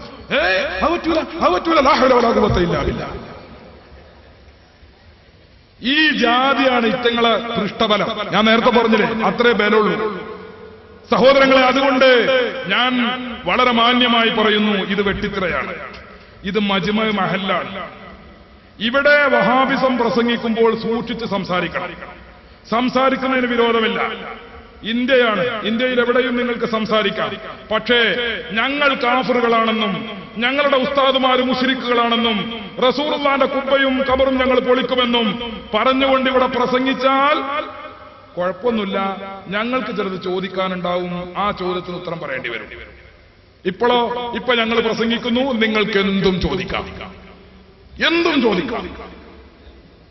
തർക്ക വിഷയവുമായി ബന്ധപ്പെട്ട ഉദുവിന്റെ ഫർളത്തിനൊന്നും ചോദിച്ചു വരരുത്, അത് മദ്രസന്റെ ബുക്ക് നോക്കിയാൽ മതി. തർക്ക വിഷയങ്ങളുമായി ബന്ധപ്പെട്ട ഏത് വിഷയങ്ങളുണ്ടോ ആ വിഷയങ്ങളെ കുറിച്ചൊക്കെയും നിങ്ങൾക്ക് ചോദിക്കാം എന്ന് മാത്രം സുഹൃത്തുക്കളെ ഞാനിവിടെ വിശദീകരിക്കുകയാണ്. അതോടൊപ്പം മറ്റൊരു കാര്യം ഞാൻ സൂചിപ്പിക്കട്ടെ. ഇവിടെ കഅബ കൊള്ളയടിച്ചതിനെ പറ്റി പറഞ്ഞു. നമ്മുടെ വിചാരണ വേളയിൽ പല പ്രസംഗത്തിലും പറഞ്ഞാണ്. വെട്ടിച്ചിറയിൽ പറഞ്ഞ പ്രസംഗത്തെക്കുറിച്ച് അദ്ദേഹം പരാമർശിക്കുന്നേയില്ല. വെട്ടിച്ചിറയിലും ആ വിഷയം ഞാൻ വിശദീകരിച്ചിട്ടുണ്ട്. എന്താ കാബം കൊള്ളയടിച്ചു വഹാബികൾ. അതിന് മുമ്പ് മറുപടി എന്താ അറിയും? അത് മക്കയും മദീനയും ഞങ്ങൾ പിടിച്ചടക്കിയ പിന്നെ മക്കയും മദീനയും ഞങ്ങളുടെ രാജ്യമായില്ലേ, അതുകൊണ്ട് ആ രാജ്യത്ത് നിന്നുള്ള സ്വത്തുക്കൾ ഞങ്ങൾ എടുത്താൽ അതിന് കൊള്ളാന്ന് പറയില്ല, അതിന് കൊള്ളാന്ന് പറയില്ല. ആര് മൗലവി പറയാ? സുഹൃത്തുക്കളെ, എന്താ ഇവരുടെ പുസ്തകത്തിൽ എഴുതിയത്? ഇവരുടെ പുസ്തകത്തിൽ എഴുതിയ 1-2 വരികൾ നോക്കൂ നിങ്ങൾ. ദീർഘമായി വായിക്കാണ്. അബ്ദുള്ള പാഷ പുതിയ ഭൂമിയിൽ നിന്നും പുറത്തു കിടന്നതോടെ ഇബ്നു സഊദ് അങ്ങോട്ട് പ്രവേശിച്ചു. അബ്ദുൽ മുഈനിനെ തന്റെ സഹോദരൻ ഷരീഫിനെ പുറത്താക്കി തൽസ്ഥാനത്ത് നിയോഗിച്ചു എന്ന് പറഞ്ഞിട്ട് പറയുന്നു, പിന്നീട് ഔലിയാക്കളുടെ യാറങ്ങൾ പൊളിക്കുകയും അവിടെ സൂക്ഷിച്ചിരുന്ന വഴിപാടായി കിട്ടിയ ഹദിയകളും വിലപിടിച്ച സാധനങ്ങളും പിടിച്ചെടുക്കുകയും മക്കാമിലെ അന്തേവാസികളെ ആട്ടിയോടിക്കുകയും ചെയ്തു. ഒരു സ്ഥലത്ത്. മറ്റൊരു സ്ഥലത്ത് പറയുന്നു, കർബല ആക്രമണം 1801 ഏപ്രിൽ 30 10,000 വരുന്ന ഒരു വമ്പിച്ച വഹാബി സൈന്യം കർബല പട്ടണം വളഞ്ഞു. പട്ടണവാസികളിൽ ഒരു ഭാഗത്തെ അവർ കൊന്നുകളഞ്ഞു. ഹുസൈൻ റളിയല്ലാഹു അൻഹുവിന്റെ മഖാം കൊള്ളയടിച്ചു. ഹുസൈൻ റളിയല്ലാഹു അൻഹുവിന്റെ മഖാം കൊള്ളയടിച്ചു. രാജ്യം പിടിച്ചടക്കിയിട്ട് സ്വത്ത് സ്വന്തമായിട്ട് ആ സ്വത്ത് അങ്ങോട്ട് എടുത്തുകൊണ്ടുപോവുകയാണെങ്കിൽ സ്വന്തം പുസ്തകത്തിൽ പിന്നെ എങ്ങനെ കൊള്ളയടിച്ചു എഴുതാ? കൊള്ളയടിച്ചതിന് സ്വന്തം പുസ്തകത്തിൽ എഴുതോ?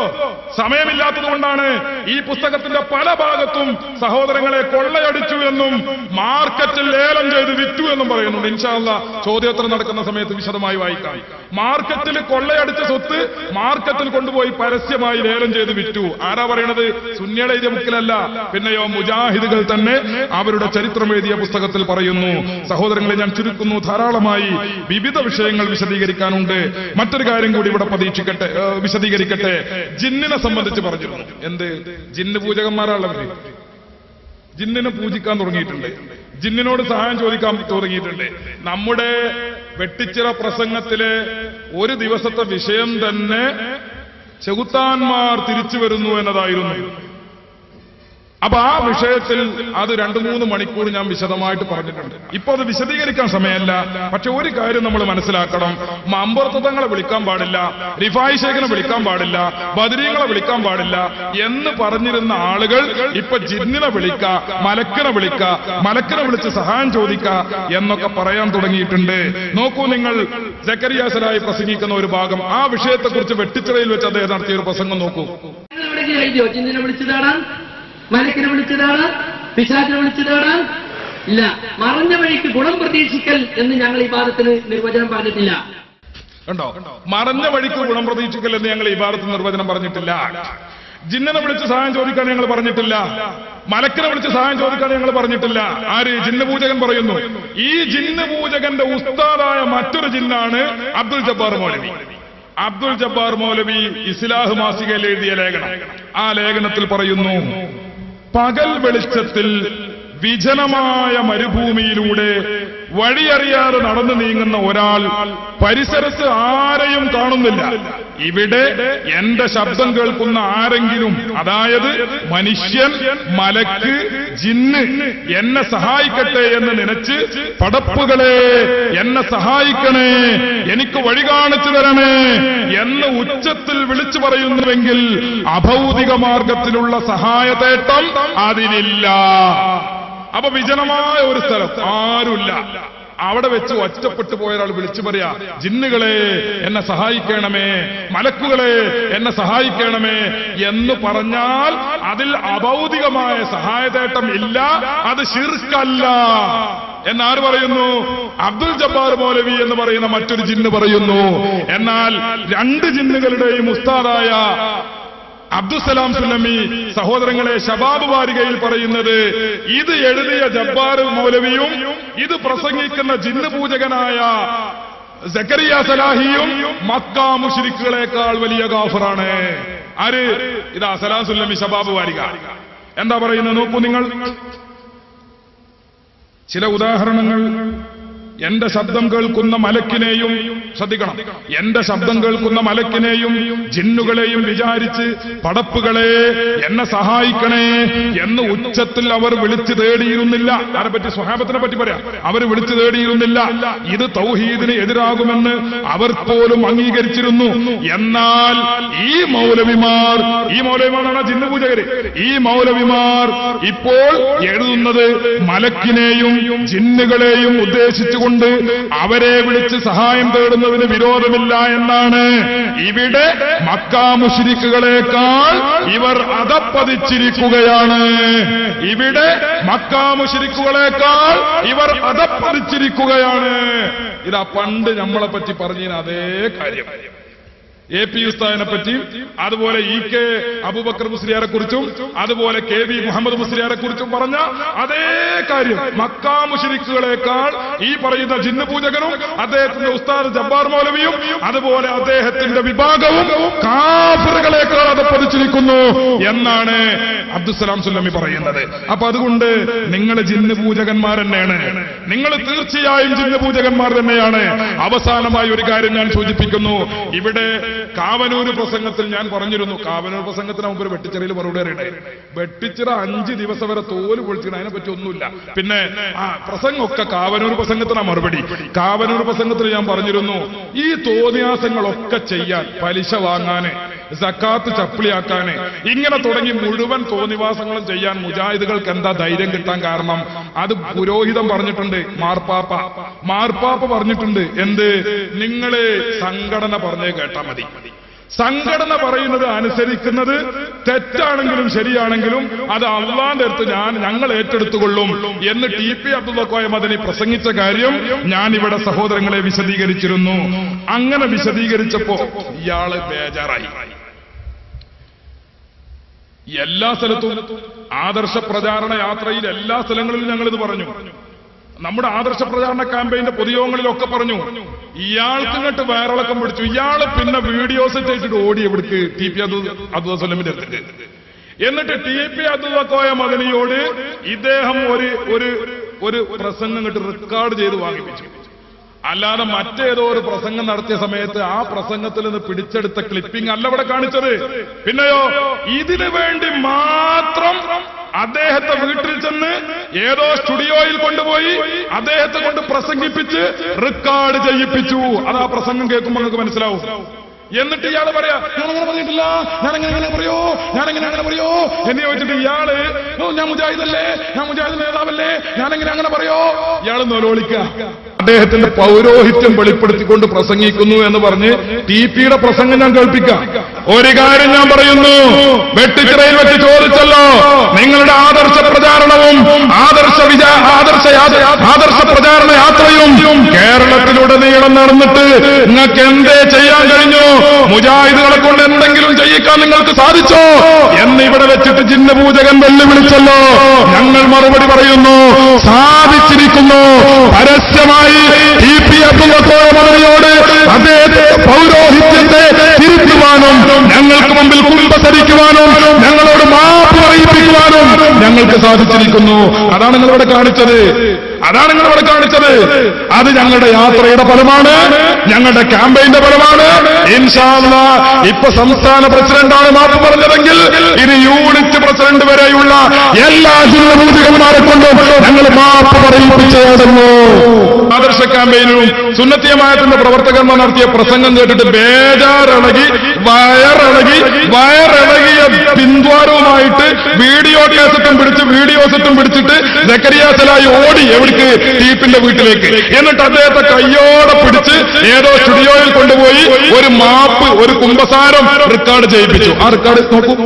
ബന്ധപ്പെട്ട ഒരു വ്യക്തിക്കും ആരെങ്കിലും പാപം ഏറ്റെടുക്കാൻ പണ്ഡിതന്മാർക്ക് നേതാക്കന്മാർക്ക് സാധിക്കുമെന്ന് ഞാൻ പറയുമെന്നുള്ളൊരു വിശ്വാസം ഉണ്ടാവുകയില്ല. നമ്മുടെ പാപങ്ങൾ മറ്റാരെങ്കിലും ഏറ്റെടുക്കുമെന്നുള്ളത് മുജാഹിദ് ഇസ്ലാമി പ്രസ്ഥാനവുമായി അല്പം പോലും ബന്ധമുള്ളവരാൾ പറയുകയില്ല. അതിന്റെ നേതൃത്വത്തിൽ എങ്ങനെയോ വളരെ അള്ളാഹുവിനെ പേടിച്ചു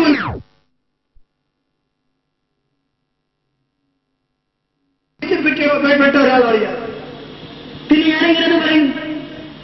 ഇനി എന്തായിരുന്നാലും കൃത്രിമമായി ഉണ്ടാക്കുന്ന ഏത് തരത്തിലുള്ള ശീലിയാണെങ്കിലും എന്നെ സംബന്ധിച്ച് അത് അറിഞ്ഞുകൂടാ. എന്താണ് പറയുന്നതെന്ന് എനിക്കറിഞ്ഞുകൂടി, ഞാൻ കേട്ടിട്ടില്ല. ഞാൻ പറഞ്ഞു കേൾക്കുന്നതാണ്. ഒരു കാര്യം ഞാൻ വ്യക്തമാക്കും. ഞാൻ എന്ത് പറഞ്ഞു, എന്താണ് അതിന്റെ വിശദീകരണം എന്ന് ജനങ്ങളുടെ മുന്നിൽ പറയാൻ അതിന് ഏറ്റവും അർഹനും അവകാശപ്പെട്ടവരും ഞാൻ തന്നെയാണ്. അതുകൊണ്ട് ഞാൻ പറയട്ടെ, ഇവർ പറയുന്നത് പോലെയുള്ള ഒരു വാദം എനിക്കില്ല. ആർക്കും അവരുടെ പാപങ്ങൾ അല്ലാഹു കൊടുത്തു കൊടുക്കുക എന്നല്ലാതെ ആർക്കും ഏറ്റെടുക്കാൻ കഴിയുകയില്ല. അത് അഷ്റഫുൽ ഖൽഖിനടക്കം സാധ്യമല്ല. ആ ഒരു ഉറച്ച വിശ്വാസമാണ് എനിക്കുള്ളത്.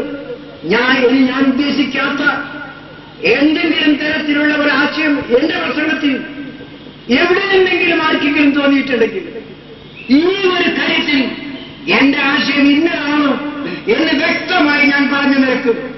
ഇനിയും അതിനെ ദുരുപയോഗപ്പെടുത്തുകയും ഞാൻ പറയാത്ത കാര്യങ്ങൾ എന്റെ പേരിൽ പറയുകയും ചെയ്യുകയാണെങ്കിൽ നാളെ വരെ ലോകത്തേക്ക് ആ കാര്യം വിട്ടുകൊണ്ട് ഞാൻ എന്റെ വാക്കുകൾ അവസാനിപ്പിക്കുകയാണ്. കാരണം മൂപ്പർ അത്രേ പറഞ്ഞിട്ടുള്ളൂ. മൂപ്പര് ഇതിനു വേണ്ടി ഏതോ സ്റ്റുഡിയോയിൽ കെട്ടിക്കൊണ്ടുപോയതാ. സ്റ്റുഡിയോയിൽ കൊണ്ടുപോയി അത് പറഞ്ഞു അവസാനിച്ചും ചെയ്തു. അപ്പൊ ഇത് മറ്റൊരു പ്രസംഗത്തിൽ നിന്ന് ഒരിക്കലും കട്ട് ചെയ്തെടുത്തതല്ല. പിന്നെയോ ഇതിനു വേണ്ടി മാത്രം ഇദ്ദേഹത്തെ സ്റ്റുഡിയോയിൽ കൊണ്ടുപോയതാ. പിന്നെ TP പറയുന്നത് എന്താ, ഞാൻ പറയാത്ത കാര്യങ്ങൾ എന്റെ പേരിൽ ആരോപിച്ചു. സഹോദരങ്ങളെ, നമ്മൾ അങ്ങനെ ചെയ്തിട്ടില്ല. ഇയാള് പച്ചയിൽ മലയാളത്തിൽ പറഞ്ഞ കാര്യമാണ്, നിങ്ങൾ സംഘടനയെ അനുസരിക്കുക, നേതൃത്വത്തെ അനുസരിക്കുക. നേതൃത്വം പറയുന്നത് തെറ്റാണെങ്കിൽ ആ തെറ്റ് നിങ്ങൾ അള്ളാഹുവിലേക്ക് വിടുക. നിങ്ങൾ അള്ളാഹുവിന്റെ മുമ്പിൽ വെച്ച് നിങ്ങളോട് ചോദിക്കുമ്പോൾ പണ്ഡിതന്മാര് പറഞ്ഞതിന്റെ പേരിലാണ് ഞങ്ങൾ അങ്ങനെ ചെയ്തത് എന്ന് നിങ്ങൾ അള്ളാഹുവിനോട് പറയുക. അങ്ങനെ പറഞ്ഞാൽ അത് ഏറ്റെടുക്കാൻ കേരള ജംഇയ്യത്തുൽ ഉലമ തയ്യാറായിരിക്കുമെന്ന് ഞാൻ പറഞ്ഞുകൊള്ളട്ടെ എന്നാണ് കോഴിക്കോട് മുതലക്കുളം മൈതാനിയിൽ വെച്ച് TP അബ്ദുള്ള കോയ മദനി എന്ന അഭിനവ മാർപ്പാപ്പ സഹോദരങ്ങളെ പ്രസംഗിച്ചിട്ടുള്ളത്. വത്തിക്കാനിൽ നിന്ന് പോലും ഈ ശബ്ദം മുസ്ലിങ്ങൾ മാറ്റാരും കേട്ടിട്ടില്ല. കുഞ്ഞാടുകളെ, നിങ്ങൾ എന്തും ചെയ്തോളൂ, നിങ്ങളുടെ പാപഭാരം ഞങ്ങൾ ഏറ്റെടുത്തുകൊള്ളാം എന്ന് മാർപ്പാപ്പ പ്രസംഗിച്ചിട്ടില്ല, പോപ്പുമാര് പ്രസംഗിച്ചിട്ടില്ല, വത്തിക്കാനിൽ നിന്ന് ഈ ശബ്ദം കേട്ടിട്ടില്ല. സുഹൃത്തുക്കളെ, ഇയാൾക്ക് എന്ത് സ്വാധീനാണ് പടച്ചവന്റെ അടുത്ത് അറിയോ? മുജാഹിദുകൾ തോന്നിയതൊക്കെ അങ്ങനെ ചെയ്യാ, പലിശ വാങ്ങുക, തറാവീഹ് 20 ഉള്ളത് 8 ആക്കുക, ഖുത്ബ മലയാളത്തിലാക്കുക, ഇങ്ങനെ തോന്നിയാസങ്ങൾ ഇങ്ങനെ ചെയ്യുക, കൂട്ടുപ്രാർത്ഥന വെട്ടുക, ഖുനൂത്ത് വെട്ടുക, അതുപോലെ എല്ലാം വെട്ടുക. ഇങ്ങനെ ഇസ്ലാമിൽ ഇങ്ങനെ ഇവരെ വക ഇങ്ങനെ കൂട്ടിക്കുറച്ച് ഇവരിങ്ങനെ പൗരോഹിത്യം കളിക്കുക. അപ്പൊ TP പറയുന്നത് ഒക്കെ ചെയ്തോളൂ, പേടിക്കണ്ട പേടിക്കണ്ട, നോ എല്ലാം ഏറ്റെടുത്തുകൊള്ളും. നോക്കൂ നിങ്ങൾ, അദ്ദേഹം പ്രസംഗിക്കുന്നതിന്റെ നേരെ ക്ലിപ്പ്. നമ്മൾ അദ്ദേഹം പറയാത്ത വല്ലതും പറഞ്ഞിട്ടുണ്ടോ എന്ന് നിങ്ങൾ ആലോചിക്കൂ. TPയുടെ യഥാർത്ഥ പ്രസംഗം. നേതൃത്വം പറയുന്നതിനെ ധിഖരിച്ചവർ അത് പ്രവാചകന്റെ അനുയായികളുടെ മാർഗമല്ല. അത് ധിഖരിച്ച സന്ദർഭങ്ങളിലെല്ലാം നമ്മുടെ ജമാഅത്തിന്, നമ്മുടെ സംഘടനക്ക്, നമ്മുടെ സംഘത്തിന്, നമുക്ക് അപകടകരമായ സന്ദർഭങ്ങൾ ഉണ്ടായിട്ടുണ്ട്. ഈ കാര്യം നാം പ്രത്യേകമായി ഓർക്കണം. നാം ഒരു പ്രതിസന്ധിയിലാണ്. നേതൃത്വത്തെ അംഗീകരിക്കാൻ നാം തയ്യാറാവുക. ആ നേതൃത്വം എടുത്ത തീരുമാനം അത് തെറ്റാണെങ്കിൽ ആ തെറ്റ് അവരിൽ ചുമത്താൻ നാം തയ്യാറാവുക. പരലോകത്തെ അള്ളാഹുവിന്റെ മുന്നിൽ റബ്ബേ, ഇവർ പറഞ്ഞതിന്റെ അടിസ്ഥാനത്തിലാണ് ഞങ്ങൾ ഇതിനെ പിന്തുടർന്നത്, ഞങ്ങൾക്ക് അറിഞ്ഞുകൂടായിരുന്നു, ഈ പണ്ഡിതന്മാരാണ് ഞങ്ങൾ വഴികഴിപ്പിച്ചത് എന്ന് പറയുക. അത് ഏറ്റെടുക്കാൻ കേരള ജംഇയ്യത്തുൽ ഉലമ തയ്യാറാണ് എന്ന കാര്യം ഞാനിവിടെ പറയട്ടെ. എന്താണ് സഹോദരങ്ങളെ അദ്ദേഹം പറയാത്തത്? എന്താ നമ്മൾ പറഞ്ഞത്? നേതൃത്വം അനുസരിക്കുക. നേതൃത്വം പറയുന്നത് തെറ്റാണെങ്കിൽ അത് അള്ളാഹ്ക്ക് വിടുക. അപ്പൊ എന്തേ നിങ്ങൾ ഈ തോന്നിവാസം ചെയ്തു എന്ന് അള്ളാഹ് ചോദിക്കുമ്പോ അത് ഞങ്ങളെ പണ്ഡിതന്മാർ പറഞ്ഞിട്ട് ചെയ്തതാണ് എന്ന് നിങ്ങൾ അള്ളാഹിനോട് പറയാ. അങ്ങനെ നിങ്ങൾ അള്ളാഹിനോട് പറഞ്ഞാൽ അത് ഏറ്റെടുക്കാൻ കേരള ജംഇയ്യത്തുൽ ഉലമ തയ്യാറായിരിക്കും.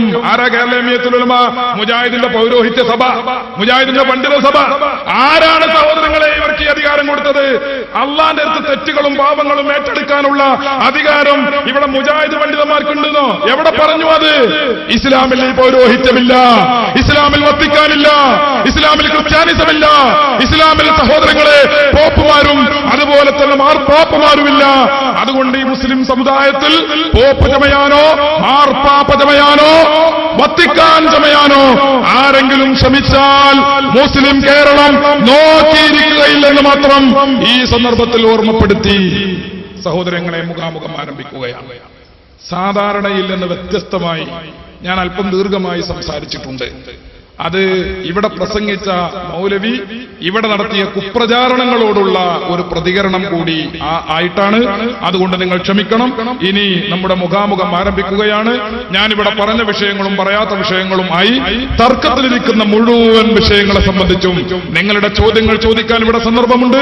മുജാഹിദുകൾക്ക് അവസരമുണ്ട്, ജമാഅത്തെ ഇസ്ലാമിക്ക് അവസരമുണ്ട്, സുന്നികൾക്കും അവസരമുണ്ട്. ഇത്രയും തുറന്ന ഒരു വേദി, ഇത് ഹാളിലല്ല, അടച്ചിട്ട മുറിയിലല്ല. പുതിയ മുജാഹിദുകൾ വാദപ്രതിവാദത്തിനുണ്ടോ എന്ന് ചോദിച്ചാൽ അടച്ചിട്ട മുറിയിലാണ്, ആണെങ്കിൽ ഞങ്ങൾ തയ്യാറാണ് എന്നാണ് പറയല്. അടച്ചിട്ട മുറിയിൽ നടക്കേണ്ടത് വാസ്തവത്തിൽ വാദപ്രതിവാദമല്ല, വേറെ പല സംഗതിയാണ് എന്ന് ഞങ്ങൾ പറയാറുണ്ട്. അപ്പൊ ഏതായിരുന്നാലും ഇത് അടച്ചിട്ട മുറിയിലല്ല, ഇത് തുറന്ന വേദിയാണ്. വെട്ടിച്ചിറ അങ്ങാടിയാണ്, പട്ടണമാണ്, നാഷണൽ ഹൈവേയുടെ ഓരമാണ്. അതുകൊണ്ട് ആർക്കും വന്ന് സംശയങ്ങൾ ചോദിക്കാം.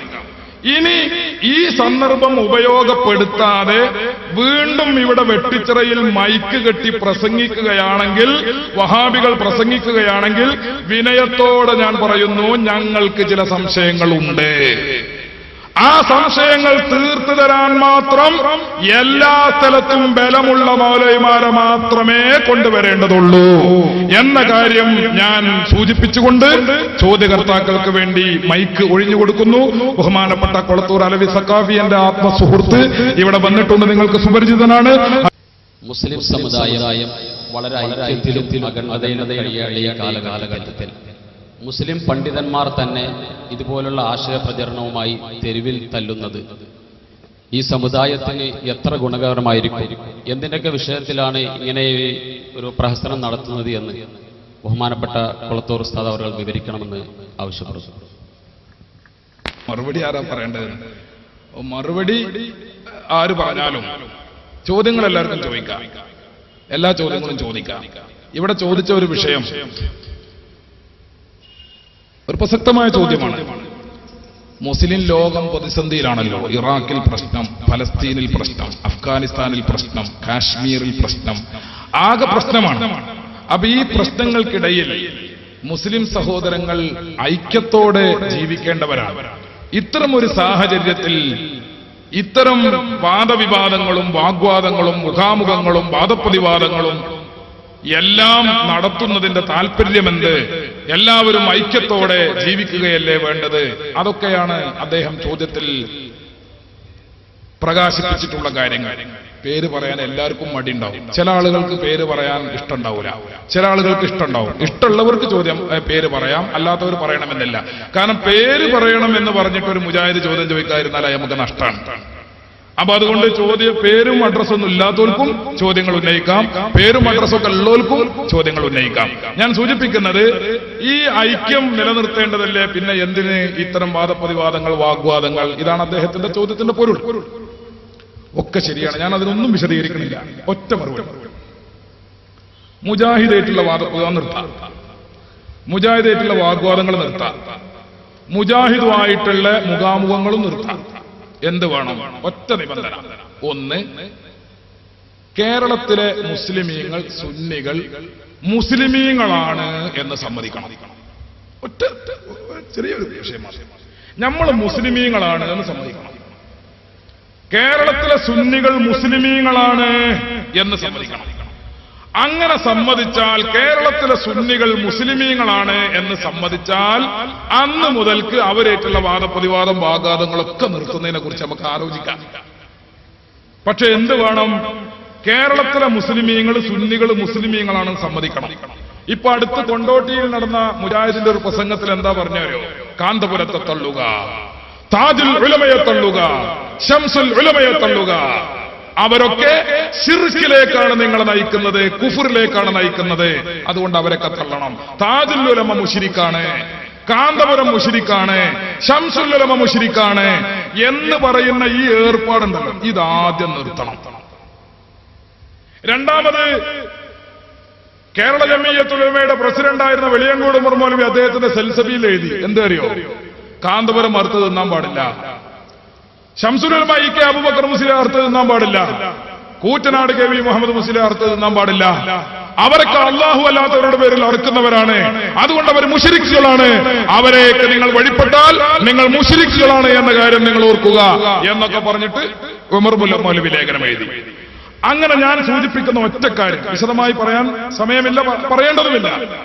ഈ കേരളത്തിലുള്ള അഹ്ലുസുന്നത്തി വൽ ജമാഅ സുന്നികൾ അവര് മുസ്ലിമീങ്ങളാണ് എന്ന് മുജാഹിദുകൾ പരസ്യമായി സമ്മതിച്ചാൽ അടുത്ത ദിവസം മുതൽ ഈ തർക്കങ്ങളും കോലാഹലങ്ങളും ഒക്കെ നിർത്തുന്നതിനെ കുറിച്ച് നമുക്ക് ആലോചിക്കാം. കാരണം അതാണ് അടിസ്ഥാന വിഷയം. അത് കഴിഞ്ഞാൽ പിന്നുള്ള എന്താ, പിന്നെ കുനൂത്ത്, കൂട്ടുപാത്ര, അങ്ങനെ തുടങ്ങി ചില്ലറ വിഷയങ്ങളുണ്ട്. അതൊക്കെ ശാഖാപരമായ വിഷയങ്ങളാണ്. അടിസ്ഥാന വിഷയം നമ്മൾ മുസ്ലിമാണോ അല്ലേ എന്നതാണ്. കാരണം മുസ്ലിം അല്ലാത്തവർ പിന്നെ കുനൂത്ത് ഓതിയിട്ട് കാര്യമില്ലല്ലോ, അവര് കൂട്ടുപാത്ര നടത്തിയിട്ട് കാര്യമില്ലല്ലോ, അവര് തറാവി നിർവഹിച്ചിട്ട് കാര്യമില്ലല്ലോ. അപ്പൊ ആദ്യം തീരുമാനിക്കേണ്ടത് നമ്മൾ മുസ്ലിമാണോ അല്ലേ എന്നാണ്. മുജാഹിദുകള് അഹ്ലുസുന്നത്തി വൽ ജമാഅ മുസ്ലിമീങ്ങളാണ് എന്ന് സമ്മതിച്ച് പരസ്യ പ്രസ്താവന നടത്തുന്ന പക്ഷം ഈ പരിപാടി, ചോദ്യത്തിൽ പറഞ്ഞ പരിപാടികളൊക്കെ നമുക്ക് ആലോചിക്കാം. എന്നാ എന്താ ഒരു പറഞ്ഞത് അറിയോ? 16 കൊല്ലം മുമ്പ് വരെ സയ്യിദ് മുഹമ്മദ് അലി ശിഹാബ് തങ്ങൾ മുസ്ലിമായിരുന്നു. മുസ്ലിം ലീഗിന്റെ പ്രസിഡന്റ് സയ്യിദ് പാണക്കാട് സയ്യിദ് മുഹമ്മദ് അലി ശിഹാബ് തങ്ങളുണ്ടല്ലോ, അദ്ദേഹം 16 കൊല്ലം മുമ്പ് വരെ മുസ്ലിമായിരുന്നു. 16 കൊല്ലത്തിന് ശേഷം അയാൾ കാഫിറായി, തങ്ങൾ കാഫിറായി. എന്താ കാരണം? സാധനോടുണ്ടോ? ഇതാ നോക്കൂ നിങ്ങൾ. ഞാൻ പഞ്ചദിന പ്രസംഗത്തിൽ ഇത് പറഞ്ഞു എന്നാണ് എന്റെ ഓർമ്മ. ഇതാരാണ്? ഇതേതാ? ഒരു ജിന്ന് പൂജകനാണ് ഈ കാണുന്നത്. ഒരു ജിന്ന് പൂജകനാണ്, സുഹൈർ ചുങ്കത്തറ. ജിന്ന് പൂജകന്മാരുടെ നേതാവാണ്. സുഹൈർ ചുങ്കത്തറയോടൊരു ചോദ്യം. ശിഹാബ് തങ്ങളെ പോലുള്ള സുന്നികൾ മുശ്രിക്കുകളാണെന്ന് നിങ്ങൾക്ക് അഭിപ്രായമുണ്ടോ? ശ്രദ്ധിക്കണം. മുസ്ലിം ടുഡേ എന്ന പത്രം, ദ്വൈമാസിക, ആ ദ്വൈമാസികയിൽ ഈ സുഹൈർ മൗലവി ചുങ്കത്തറയോട് മുസ്ലിം ടുഡേയുടെ ഒരു പ്രവർത്തകൻ ഒരു അഭിമുഖം നടത്തുകയാണ്. ആ അഭിമുഖത്തിലെ ഒരു ചോദ്യം, ശിഹാബ് തങ്ങളെ പോലുള്ള സുന്നികൾ മുശ്രിക്കുകളാണെന്ന് നിങ്ങൾക്ക് അഭിപ്രായമുണ്ടോ? ഉത്തരം ഇല്ല. മാത്രമല്ല ശിഹാബ് തങ്ങളും പാണ്ഡിത്യമുള്ള മറ്റ് സുന്നികളും ശിർക്ക് ചെയ്യുന്നില്ല എന്നാണ് എന്റെ വാദം. കാരണം അല്ലാഹു അല്ലാത്തവരോട് പ്രാർത്ഥിക്കാൻ പാടില്ലെന്ന് അവർക്കറിയാം. എങ്കിൽ വല്ലവരെയും അവർ വിളിച്ചാൽ പോലും അത് പ്രാർത്ഥനയല്ല, ശിർക്കല്ല. അതുകൊണ്ട് അവർ മുശ്രിക്കുകളുമല്ല. ഒരു കാര്യത്തിൽ വിശ്വസിച്ചുകൊണ്ട് ചെയ്യുമ്പോൾ മാത്രമേ ശിർക്കും തൗഹീദും ഒക്കെ ആകുന്നുള്ളൂ. അവതരണ പ്രസംഗത്തിൽ ഞാൻ പറഞ്ഞ അതേ കാര്യം. അതായത് അള്ളയാണെന്ന് വിശ്വസിച്ചുകൊണ്ട് പ്രാർത്ഥിച്ചെങ്കിലേ പ്രാർത്ഥനയാകുള്ളൂ. അല്ലാതെ അള്ളാന്റെ അടിമയാണ് എന്ന് വിശ്വസിച്ചുകൊണ്ട് പിന്നെ സഹായം ചോദിച്ചാൽ അതിന് പ്രാർത്ഥന എന്ന് പറയില്ല. അതിന് പ്രാർത്ഥന എന്ന് പറഞ്ഞാൽ തന്നെ അതിന്റെ അർത്ഥം സഹായാർത്ഥമാണ്. അപ്പൊ അതുകൊണ്ട് ശിർക്ക് വരൂല എന്നാണ് ആര് പറയുന്നത്? ഈ ജിന്ന് പൂജകൻ പറയുന്നത്. എന്നാൽ ഇതേ ജിന്ന് പൂജകൻ 16 കൊല്ലത്തിന് ശേഷം വിചിന്തനം വാരികയിൽ ഒരു തിരുത്ത് നോക്കൂ. വിചിന്തനം വാരികയിൽ ഒരു തിരുത്ത്. എന്താണ് തിരുത്ത്? മുസ്ലിം ടുഡേ, നമ്മൾ നേരത്തെ പറഞ്ഞ പത്രം, മുസ്ലിം ടുഡേ 91 സെപ്റ്റംബർ ഒക്ടോബർ ലക്കത്തിൽ എന്റേതായി വന്ന ഇന്റർവ്യൂവിൽ വന്ന വാചകങ്ങളെ ചില സുഹൃത്തുക്കൾ വിമർശനത്തിന് ഉപയോഗിക്കുന്നതായി അറിയുന്നു. അല്ലാഹു അല്ലാത്തവരോട് പ്രാർത്ഥിക്കുന്നത് ശിർക്ക് തന്നെയാണ്. അത് പണ്ഡിതന്മാർ നടത്തിയാലും പാമരന്മാർ നടത്തിയാലും ശരി, പണ്ഡിതന്മാർ നടത്തിയാലും പാമരന്മാർ നടത്തിയാലും ശരി. നേരത്തെ പറഞ്ഞിരുന്നത് പണ്ഡിതനായ ശിഹാബ് തങ്ങള് അല്ലാഹു അല്ലാത്തവരെ വിളിച്ചാൽ മുശ്രിക്കാവുകയില്ല എന്നായിരുന്നു. ശിഹാബ് തങ്ങൾ മുശ്രിക്കല്ല എന്നായിരുന്നു. ഇപ്പൊ പറയുന്നത് പണ്ഡിതന്മാർ വിളിച്ചാലും പാമരന്മാർ വിളിച്ചാലും ശരി, ചെയ്തത് പ്രാർത്ഥനയാണോ എങ്കിൽ ശിർക്ക് തന്നെ. അതുകൊണ്ട് അങ്ങനെയല്ലെന്ന് തോന്നിക്കുന്ന വാചകങ്ങൾ തിരുത്തണമെന്നും ഇനി ആരും അത് ഉദ്ധരിക്കരുതെന്നും അപേക്ഷ. അപ്പൊ 16 കൊല്ലം മുമ്പ് മുസ്ലിമായിരുന്ന ശിഹാബ് തങ്ങള് 2007 വീണ്ടും കാഫിറായി. ഈ നയമാണ് മുജാഹിദുകൾ തിരുത്തേണ്ടത്. ഈ നയം മുജാഹിദുകൾ തിരുത്തണം. തിരുത്താൻ അവർ സ്വയം തയ്യാറാകുന്നില്ലെങ്കിൽ ചോദ്യകർത്താവ് ഉൾപ്പെടെയുള്ള ചോരത്തിളപ്പുള്ള മുസ്ലിം ചെറുപ്പക്കാർ മൗലവിമാരെ റോഡിൽ തടഞ്ഞു നിർത്തി തിരുത്തിപ്പിക്കാൻ തയ്യാറാകണം. ആണത്തം സഹോദരങ്ങളെ വീട്ടിൽ കൊണ്ടുപോയി ഒളിപ്പിച്ചു വെക്കാനുള്ളതല്ല. ഇത്തരം തോന്നിവാസങ്ങൾ ഇസ്ലാമിന്റെയും മുസ്ലിം നേതാക്കന്മാരുടെയും പേരിൽ പച്ചമലയാളത്തിൽ എഴുതിവിടുമ്പോൾ അതിനെതിരെ പ്രതികരിക്കാൻ മുസ്ലിം ചെറുപ്പക്കാർക്ക് സാധിക്കണം. ആ പ്രതികരണമാണ് മുഖാമുഖങ്ങളിലൂടെയും വാദപ്രതിവാദങ്ങളിലൂടെയും ആശയ പ്രചാരണങ്ങളിലൂടെയും വിചാരണ യാത്രയിലൂടെയും സഹോദരങ്ങളെ സുന്നത്തി ജമാഅത്തിന്റെ പ്രവർത്തകന്മാർ കാണിക്കുന്നത് എന്ന കാര്യം ഞാൻ ഓർമ്മപ്പെടുത്തുന്നു. വിഷയാവതരണത്തിൽ റസൂലുള്ളാഹി തങ്ങളുടെ കുബയെ കുറിച്ചിട്ട് പരാമർശിച്ചിരുന്നല്ലോ. പക്ഷേ ഞങ്ങളാ ഭാഗങ്ങളിലൊക്കെ മുജാഹിദുകളുടെ വേദികളിൽ നിന്ന് കേൾക്കുന്നത് ഖബർ കെട്ടിപ്പൊക്കാൻ തന്നെ തെളിവുകളില്ല എന്നാണ്. ആ സുന്നികൾ വെറുതെ ഉണ്ടാക്കിയതാണ്, ഒരിക്കലും അങ്ങനെ തെളിവില്ല എന്നാണ്. അത് തെളിയിക്കാനാവും.